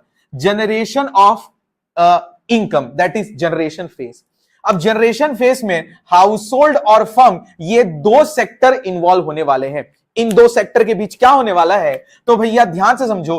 फर्म प्रोडक्शन करने वाली है गुड्स एंड सर्विसेज का, किसकी हेल्प से, हाउस होल्ड की हेल्प से। क्यों सर, क्योंकि हाउस होल्ड ही एक ऐसा सेक्टर है जो क्या प्रोवाइड करने वाला है, फैक्टर सर्विसेज। तो जनरेशन ऑफ इनकम क्यों बोला जा रहा है, क्योंकि फर्म प्रोडक्शन करने वाली है गुड्स एंड सर्विसेज का, किसकी हेल्प से, फैक्टर्स ऑफ प्रोडक्शन, क्योंकि फैक्टर्स ऑफ प्रोडक्शन क्या देने वाले हैं, फैक्टर सर्विसेज। अब ध्यान दो, जैसे ही हाउस होल्ड ने अपनी सर्विसेज दी, उनकी इनकम जनरेट हो चुकी है। भैया मैं तेरे को काम दे दिया हूं, मेरे को पैसा चाहिए, तो इसका मतलब मेरी इनकम क्या हो चुकी है, जनरेट हो चुकी है। अब चलते हैं, it refers to cycle of generation of income. कौन से प्रोसेस में भैया, प्रोडक्शन प्रोसेस में। और प्रोडक्शन प्रोसेस कौन परफॉर्म करता है, फर्म, किसकी हेल्प से, फैक्टर्स ऑफ प्रोडक्शन की हेल्प से। अब आगे चलते हैं, इट्स, इनकम की बात हो रही है, यहां पे जो इट्स लिखा है ना, सर्कुलेशन की किसकी बात हो रही है, it's, that is income. It's circulation, sorry distribution among क्या लिखा है, फैक्टर्स ऑफ प्रोडक्शन। भैया ऑब्वियस ही बात है, मैंने तेरे को सर्विसेज दी, मैं फैक्टर्स ऑफ प्रोडक्शन हूं, तू फर्म है, तो मैंने तेरे को सर्विसेज दी, तू मुझे पैसा देगा, तो तू डिस्ट्रीब्यूट किसके बीच कर रहा है, फैक्टर्स ऑफ प्रोडक्शन के बीच। और अब ध्यान से समझो, ये वाला जो फेस होता है ना, जहां पे डिस्ट्रीब्यूशन होता है, उसको क्या बोलते हैं? Flow of factor income. Sir ये फैक्टर इनकम क्या है? There are two types of income, factor income, transfer income. Factor income क्या होती है? जब कोई भी इंसान कोई एफर्ट्स लगाकर इनकम अर्न करता है, उस इनकम को बोलते हैं फैक्टर इनकम। जब आप कोई भी एफर्ट्स नहीं लगा रहे हो, फिर भी अगर आपको इनकम मिल रही है, उसे बोलते हैं ट्रांसफर इनकम। तो यहां पर कौन सी इनकम की बात हुई है? Factor income. क्यों भैया? क्योंकि आपने अभी अभी फर्म को अपनी फैक्टर सर्विसेज दी है। तो क्या लिखा है? Flow of factor income from, क्या लिखा है? Firm to household. क्योंकि फर्म ही है जो प्रोडक्शन प्रोसेस में किसकी हेल्प लेने वाली है? फैक्टर सर्विसेज की। और वही फैक्टर सर्विसेज के लिए वो उस इनकम को क्या करने वाले हैं? डिस्ट्रीब्यूशन। तो सेकंड फेज में हाउस होल्ड को उनकी इनकम डिस्ट्रीब्यूट हो जाती है। अब ये हाउस होल्ड इस इनकम का क्या करने वाले हैं? सोचो, मैं तेरे यहां सर्विसेज क्यों दे रहा हूं? पैसे कमाने के लिए। और पैसे क्यों कमा रहा हूं? क्योंकि मुझे कुछ खर्चे करने हैं। तो भैया देखो, इट्स अगेन, ये किसकी बात कर रहा है? इनकम की। तो circulation from house hold. Sir house hold से क्यों? क्योंकि फैक्टर्स ऑफ प्रोडक्शन कौन है? House hold. हाउस होल्ड ने ही तो सर्विसेज दी थी ना। तो यही इनकम अब हाउस होल्ड से किधर जाने वाली है? फर्म। किस फॉर्म में दोस्तों? कंजम्पशन एक्सपेंडिचर के फॉर्म में, जो कि गुड्स एंड सर्विसेज किसने बनाई है? फर्म ने। ये आप ध्यान से समझो। तीसरा जो फेस है वो कौन सा फेस है? डिस्पोजिशन। डिस्पोज मतलब होता है खर्च कर देना। Income receive by factors of production, जो उन्होंने मेहनत की, जो उनको पैसा मिल गया, अब वो क्या करने वाले हैं? उसे करने वाले हैं स्पेंड। किस पर? गुड्स एंड सर्विसेज पर। अब लॉजिकल बात यह है कि गुड्स एंड सर्विसेज कौन बनाया होगा? फर्म्स। तो यहां पर बात खत्म होती है सर्कुलर फ्लो ऑफ इनकम के मीनिंग की और उसके तीन फेस की। अब अपन डिस्कस करते हैं उसके कुछ अजम्पशंस के बारे में। अजम्पशंस में सबसे इंपॉर्टेंट है, वहां पर सिर्फ दो ही सेक्टर होंगे। मतलब कौन कौन नहीं होगा? ना तो रेस्ट ऑफ द वर्ल्ड की बात होगी, ना तो गवर्नमेंट की बात होगी। कब सर्कुलर फ्लो इनकम के डिस्कशन में। दूसरा है, हाउस होल्ड अपनी फैक्टर सर्विसेज किसको दे देगा? फर्म को। और फर्म फैक्टर सर्विसेज सिर्फ किससे हायर करने वाला है? हाउस होल्ड से। ध्यान से समझना। थर्ड, फर्म जितना भी आउटपुट बनाएगी वो सिर्फ किसको सेल करने वाली है? हाउस होल्ड को। मतलब वो एक्सपोर्ट का डिस्कशन नहीं करने वाली। किसका डिस्कशन नहीं करने वाली? एक्सपोर्ट का डिस्कशन नहीं करने वाली। अब बात समझते हैं, ध्यान देना। जो भी पैसा हाउस होल्ड को यहां पर मिला है, फर्म से जो भी फैक्टर इनकम उनको अर्न हुई है, वो पूरा खर्चा करने वाले हैं किसके ऊपर? कंजम्पशन के ऊपर, जो कि गुड्स एंड सर्विसेज किसने बनाई हैं? फर्म ने बनाई थी। और सबसे इंपॉर्टेंट बात आती है कि भैया जब दो सेक्टर है, दैट इज ना तो रेस्ट ऑफ द वर्ल्ड है, ना तो गवर्नमेंट है, इसके साथ ही एक और बात आती है, ना तो बैंकिंग है। इसका मतलब दोनों ही सेक्टर, ना तो हाउस होल्ड ना तो फर्म, किसी भी टाइप की कोई भी सेविंग्स नहीं करने वाले। ये ध्यान देना है, देयर आर नो सेविंग्स। अब फ्लो ऑफ इनकम के बेसिस पर हम इस जनरेशन ऑफ इनकम को या फिर सर्कुलर फ्लो ऑफ इनकम को दो पार्ट में डिवाइड करते हैं। पहला है रियल फ्लो, दूसरा है मनी फ्लो। अगर हाउस होल्ड और फर्म के बीच जो भी फ्लो हो रहे हैं, अगर वहां पे मनी का इन्वॉल्वमेंट है तो वो मनी फ्लो, अगर मनी का इन्वॉल्वमेंट नहीं है तो उसे बोलते हैं रियल फ्लो। रियल फ्लो मतलब जब हाउस होल्ड और फर्म के बीच ट्रांजैक्शन तो हो रहे हैं लेकिन मनी के फॉर्म में नहीं हो रहे हैं, दैट इज वहां पर मनी का इन्वॉल्वमेंट नहीं है। तो ऐसे कौन से होंगे? ध्यान से समझो। हाउस होल्ड जब अपनी फैक्टर सर्विसेज फर्म को देता है, वहां पे कोई पैसा नहीं है, मैं सिर्फ अपनी सर्विसेज किसको दे रहा हूं? फर्म को। और फर्म मुझे गुड्स एंड सर्विसेज उस एवज में दे रही है। मतलब इन दोनों ही ट्रांजैक्शन में मनी का इन्वॉल्वमेंट नहीं हुआ है, इसे हम बार्टर एक्सचेंज भी बोल सकते हैं। इसलिए इसका दूसरा नाम है भैया फिजिकल फ्लो। यहां पर फिजिकली गुड्स का आदान प्रदान हुआ है, मनी का इन्वॉल्वमेंट नहीं है। वेयरएज कुछ ट्रांजैक्शन ऐसे होते हैं हाउस होल्ड और फर्म के बीच जिसमें किसका इन्वॉल्व होता है? मनी का इन्वॉल्वमेंट होता है। तो हाउस होल्ड से फर्म की ओर, ध्यान से समझना, डिस्पोजिशन वाले केस में फैक्टर्स ऑफ प्रोडक्शन ने जो भी इनकम मिली उसे पूरा किस पर खर्च कर दिया, गुड्स एंड सर्विसेज पर खर्च किया, दैट इज मनी का इन्वॉल्वमेंट हुआ। तो हाउस होल्ड ने पैसे किसके ऊपर खर्च किए, फर्म के ऊपर। कहां से किए, जब फर्म उसे फैक्टर पेमेंट देगा। इसका मतलब ये दोनों ही केस में किसका इन्वॉल्वमेंट था, मनी का। अगला टॉपिक हम लोग डिस्कस करने वाले हैं स्टॉक और फ्लो। स्टॉक, दुनिया में कोई भी ऐसे वेरिएबल जो पहली बात चेंज होते हैं, birth rate, profit, stock, production, godown में रखा स्टॉक, डिस्टेंस, कोई भी ऐसी चीज जो वेरिएबल है उसे अगर पर्टिकुलर पॉइंट ऑफ टाइम पर मेजर किया जाए, कब मेजर किया जाए, पर्टिकुलर पॉइंट ऑफ टाइम पर, तो वो वेरिएबल कौन से ग्रुप ज्वाइन कर लेता है, स्टॉक वेरिएबल। अगर कोई भी ऐसा फिनोमिनन, ऐसा कोई भी वेरिएबल जिसे हम over a period of time पर कैलकुलेट करें, मेजर करें, तो उसे कौन सा कंसेप्ट बोलते हैं, फ्लो।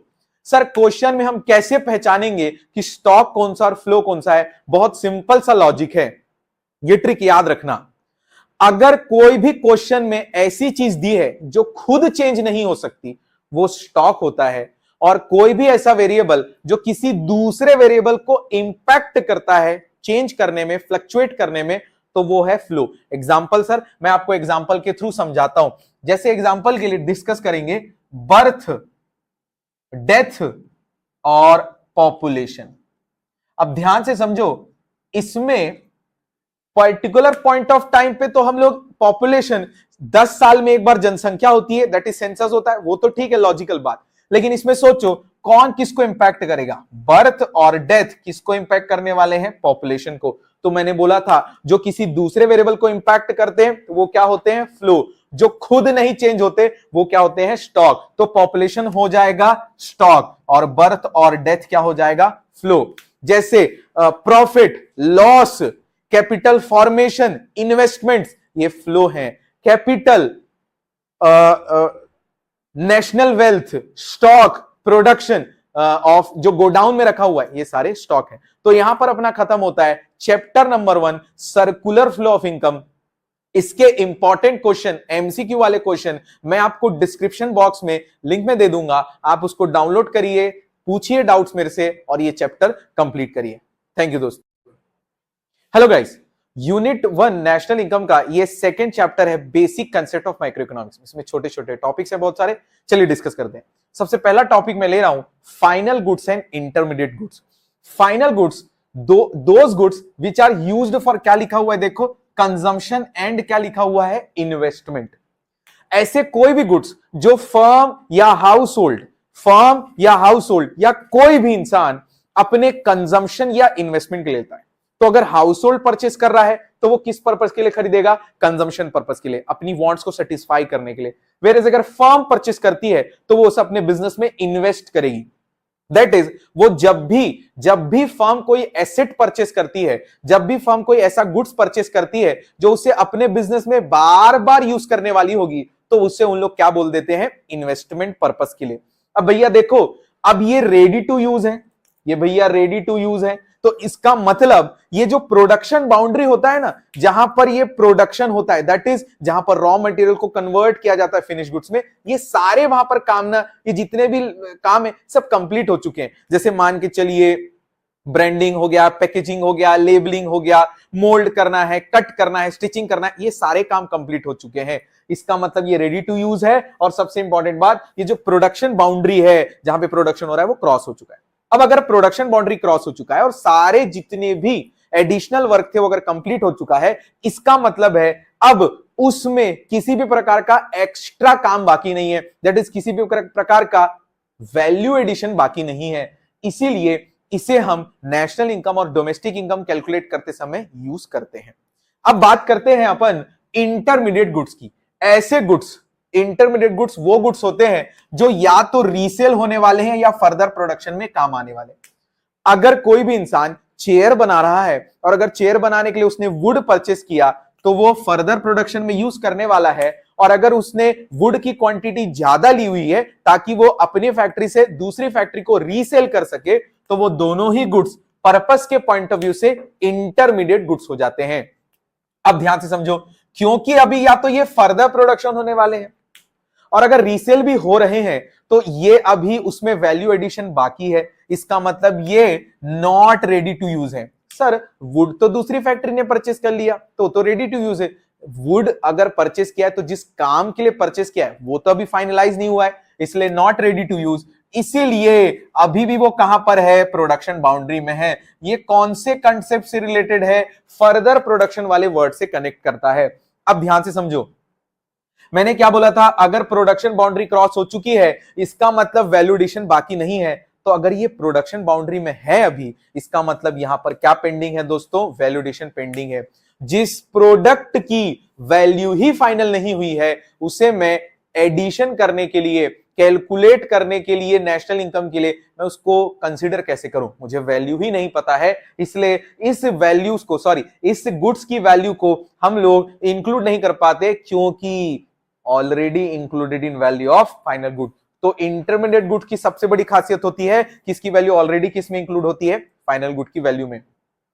अब कंजम्पशन इन्वेस्टमेंट, जब भी हाउस होल्ड अपने कंजम्पशन पर्पस के लिए कोई गुड्स खरीदता है तो वो चार पर्पस के लिए खरीदता है। ऐसे गुड्स जो ड्यूरेबल है, ड्यूरेबल मतलब कंज्यूमर अपने लिए खरीदा है लेकिन लॉन्गर पीरियड ऑफ टाइम के लिए यूज करने के लिए खरीदा है, जैसे घर, फर्नीचर, कार, टीवी, ये लंबे समय तक, लॉन्ग पीरियड तक उसको साथ देने वाले हैं।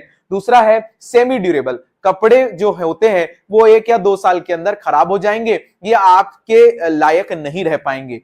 दूसरा है तीसरे नंबर पर नॉन ड्यूरेबल, कंज्यूमर कोई भी ऐसे गुड्स खरीदता है जो पेरिशेबल इन नेचर है, जो जल्दी यूज करने के बाद जिनका एक्सपायरी जल्दी आ जाएगा, जिन्हें सिंगल एक्ट ऑफ कंजम्पशन में खत्म करना है, तो होता है नॉन ड्यूरेबल। और सर्विसेज, हाउस होल्ड, आज सबसे ज्यादा हाउस होल्ड अपने इनकम का बहुत सारा परसेंटेज ऑफ जो खर्चा होता है वो सर्विसेज पर करता है। अब बात करते हैं फर्म बात करते हैं। फर्म अगर इन्वेस्टमेंट पर्पस के लिए कोई भी गुड्स खरीद रही, तो मैंने बोला था कोई भी गुड्स जो लंबे समय तक उसे प्रोडक्शन करने में हेल्प करने वाला है वो इन्वेस्टमेंट कहलाता है। और हम उसे कंसेप्चुअली, उस गुड को जो हम लोगों को लंबे समय तक प्रोडक्शन में हेल्प करेगा उसे हम कैपिटल गुड बोल देते हैं। क्यों भैया उसे हम कैपिटल गुड क्यों बोल देते हैं, क्योंकि वो हमारी एसेट बन चुका है। तो इसका फीचर क्या है sir, which help in production of other good used for again and again. इस पे कौन सा कंसेप्ट लगता है, डेप्रिसिएशन। भैया अगर ये आप इस गुड्स को बार बार यूज करोगे तो उसकी वैल्यू डेप्रिशिएट होगी। और लास्ट है, ध्यान से सुनना, अगर आप वुड लेके आते हैं तो वुड का आकार चेंज हो जाएगा और वो चेयर बन जाएगा। दैट इज उसने अपनी आइडेंटिटी लूज कर दी, अब वो वुड नहीं रह गया, अब वो चेयर बन गया। लेकिन हमने वुड को चॉप करने के लिए एक मशीन लेके आई, मशीन वुड को चॉप करने से पहले भी मशीन थी, बाद में भी मशीन थी, दैट इज उसने अपनी आइडेंटिटी लूज नहीं की। तो क्वेश्चन में ध्यान रखेंगे, फाइनल और इंटरमीडिएट कैपिटल और कंजम्पशन को समझने के लिए सबसे इंपॉर्टेंट बात ध्यान रखना है, सबसे पहले डिस्कस करना है क्वेश्चन में किसने खरीदा। If it is purchase by house hold, consumption good और फाइनल गुड। अगर ये फर्म ने खरीदा है तो देखिए ये कंजम्पशन पर्पस के लिए लिया गया है फैक्ट्री में, या फिर फर्दर प्रोडक्शन के लिए लिया गया है, या रीसेल के लिए लिया गया है। सबसे इंपॉर्टेंट बात ध्यान रखेंगे, अगर वो सेल्फ कंजम्पशन के लिए लिया गया है तो उसमें ध्यान देना वो फाइनल गुड भी बन सकता है और कैपिटल गुड भी बन सकता है। कैपिटल गुड कब, जब ये 4 कंडीशन फुलफिल करे। अपन डिस्कस करते हैं अगला टॉपिक, डोमेस्टिक टेरिटरी एंड साथ ही साथ नॉर्मल रेसिडेंट। ये दोनों ही टॉपिक आपको डोमेस्टिक इनकम और नेशनल इनकम में बहुत इंपॉर्टेंस रोल प्ले करते हैं समझने के लिए। डोमेस्टिक इनकम और नेशनल इनकम मतलब होता है, डोमेस्टिक इनकम मतलब वो इनकम जो कहां पे जनरेट हुई है दोस्तों, डोमेस्टिक टेरिटरी में। तो सबसे पहले हमको समझना पड़ेगा what do you mean by domestic territory. किसी भी कंट्री का जो मैप होता है, जो जैसे इंडिया का मैप है, चाइना का मैप है, ऑस्ट्रेलिया का मैप है, वो पॉलिटिकल बाउंड्री होती है। सिंपल भाषा में समझने के लिए, इंडिया का मैप हमारी कंट्री के लिए पॉलिटिकल बाउंड्री हो गया, दूसरी कंट्री के लिए भी पॉलिटिकल बाउंड्री हो गया। तो सर डोमेस्टिक कंट्री में क्या क्या आएगा, इंडियन एम्बेसी जो अब्रॉड में है, इंडियन एम्बेसी का ऑफिस चाइना में है, तो it will be included in domestic territory. मतलब वहां कोई बंदा खड़ा होगा तो हम मानेंगे वो इंडियन टेरिटरी में खड़ा है। अगर fishing vessel territorial waters of India में है, भले ही ये इंडिया के मैप के अंदर नहीं है, लेकिन ये इंडिया के मैप के बाहर ऐसे पानी में फिशिंग वेसल कर रहे हैं या फिशिंग कर रहे हैं जहां पर हमें एक्सक्लूसिव राइट है, वो हो जाएगा इंक्लूजन में। और शिप ओन्ड बाय क्या लिखा है, normal resident of India. If it is owned and operated by normal resident it will be included in domestic territory. लेकिन अगर कोई फॉरेन एम्बेसी का ऑफिस इंडिया में है it will be excluded. At the same time ध्यान देना question में अगर डोमेस्टिक इनकम से रिलेटेड क्वेश्चन है और अगर वो इंटरनेशनल ऑर्गेनाइजेशन का ऑफिस है हमेशा एक्सक्लूड होगा। अब बात करते हैं नॉर्मल रेसिडेंट के बारे में।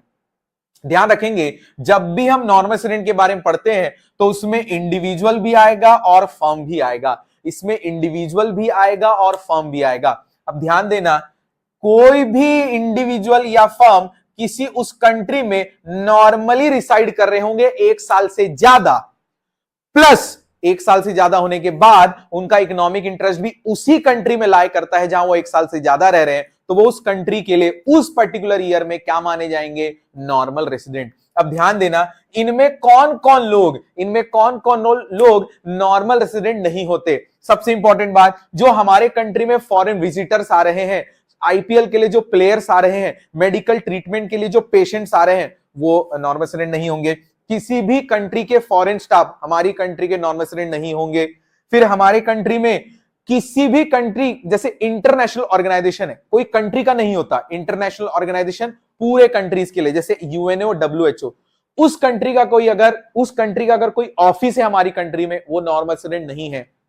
लेकिन अगर उस कंट्री का कोई एम्प्लॉय है, अगर यूएनओ में काम करने वाला एक इंडियन वर्कर यूएनओ के ऑफिस में इंडियन वर्कर काम कर रहा है और वो यूएनओ का ऑफिस ऑस्ट्रेलिया में है, तो ध्यान देना अगर वो ऑस्ट्रेलिया में यूएनओ के ऑफिस में इंडियन वर्कर 1 साल से ज्यादा काम कर रहा होगा तो वो ऑस्ट्रेलिया का नॉर्मल रेसिडेंट बन जाएगा।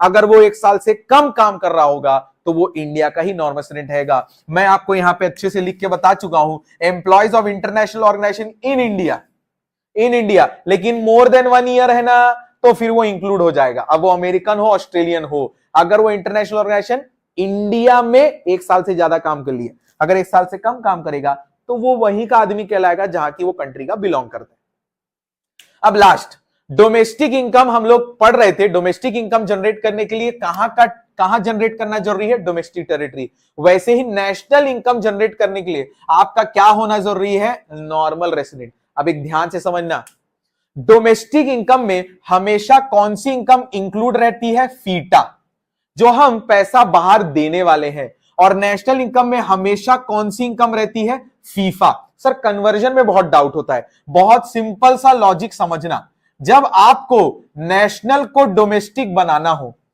में बनाना हो, सोचो नेशनल को क्या बनाना हो, डोमेस्टिक, तो नेशनल में आपके पास अब ऑलरेडी क्या है, फीफा, तो फीफा जो है इसको हटा दो। क्या नहीं है आपके पास, फीटा को कर दो प्लस। अब सर डोमेस्टिक से हमको जाना है नेशनल, डोमेस्टिक से नेशनल जाना है, क्या नहीं है आपके पास फीटा है, क्या नहीं है, फीफा, तो जो नहीं है उसको करो प्लस और जो है उसको कर दो माइनस। ये सबसे अच्छी ट्रिक रहती है आपके क्वेश्चन सॉल्विंग में, दैट इज जब आप मेथड्स ऑफ नेशनल इनकम में आते हैं। कुछ छोटे छोटे फॉर्मूले हैं जो इस चैप्टर में बहुत इंपॉर्टेंट रखते हैं, ध्यान से समझना। Net value, gross investment, net investment, depreciation.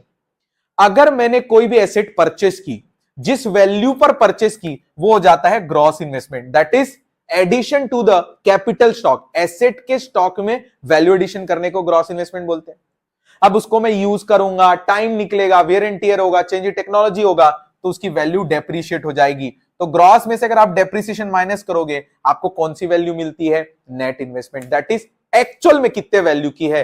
अगर आपको ग्रॉस निकालना है तो नेट और डेप्रिसिएशन को जोड़ देवे। फिर दूसरा फॉर्मूला आता है मार्केट प्राइस। अब ध्यान से समझो, फैक्टर कॉस्ट मतलब होता है जो भी प्रोड्यूसर ने फैक्टर्स ऑफ प्रोडक्शन को पे किया उनकी फैक्टर सर्विसेज के लिए, उन सबको जोड़ दोगे तो फैक्टर कॉस्ट आ गया, दैट इज प्रोडक्शन कॉस्ट। अब मोदी जी ने बोला भैया ऐसे नहीं बेच सकते, इसमें जीएसटी ऐड करो। मैंने बोला ओके सर, मैं जीएसटी ऐड कर दिया। लेकिन कुछ प्रोडक्ट में सब्सिडी भी होती है, तो ध्यान देना यहां क्या लिखा है, देखो, indirect tax will increase the market price whereas subsidy will decrease the market price. इसीलिए मैंने देखो क्या लिखा है, मार्केट प्राइस निकालने के लिए फैक्टर कॉस्ट में देखो मैंने एडिशन किया इंक्रीज, और मैंने सब्सिडी को क्या किया माइनस, क्योंकि सब्सिडी क्या कर रहा है, डिक्रीज। इसका उल्टा formula, factor cost equals to market price minus indirect tax plus subsidy. मेरे हिसाब से अगर मैं आपको हेल्प करना चाहूं और मेरा सजेशन लो तो एक फॉर्मूला याद रखो बस, market price equals two factor cost plus IDT minus subsidy. एक फॉर्मूला याद रखो, उसका अपोजिट आप एग्जाम में बना लेना। अब डिस्कस करते हैं, कभी कभी क्वेश्चन में आईडीटी और सब्सिडी इंडिविजुअली ना देके नेट में देता है, तो ध्यान दो, जो काम आपने आईडीटी के साथ किया वही काम आप किसके साथ करो, एनआईटी के साथ करो। क्यों सर? नेट इनडायरेक्ट टैक्स, ये इनडायरेक्ट टैक्स माइनस सब्सिडी का वो डिफरेंस है जिसमें वैल्यू हमेशा नेट में किसकी बचेगी, इनडायरेक्ट टैक्स की।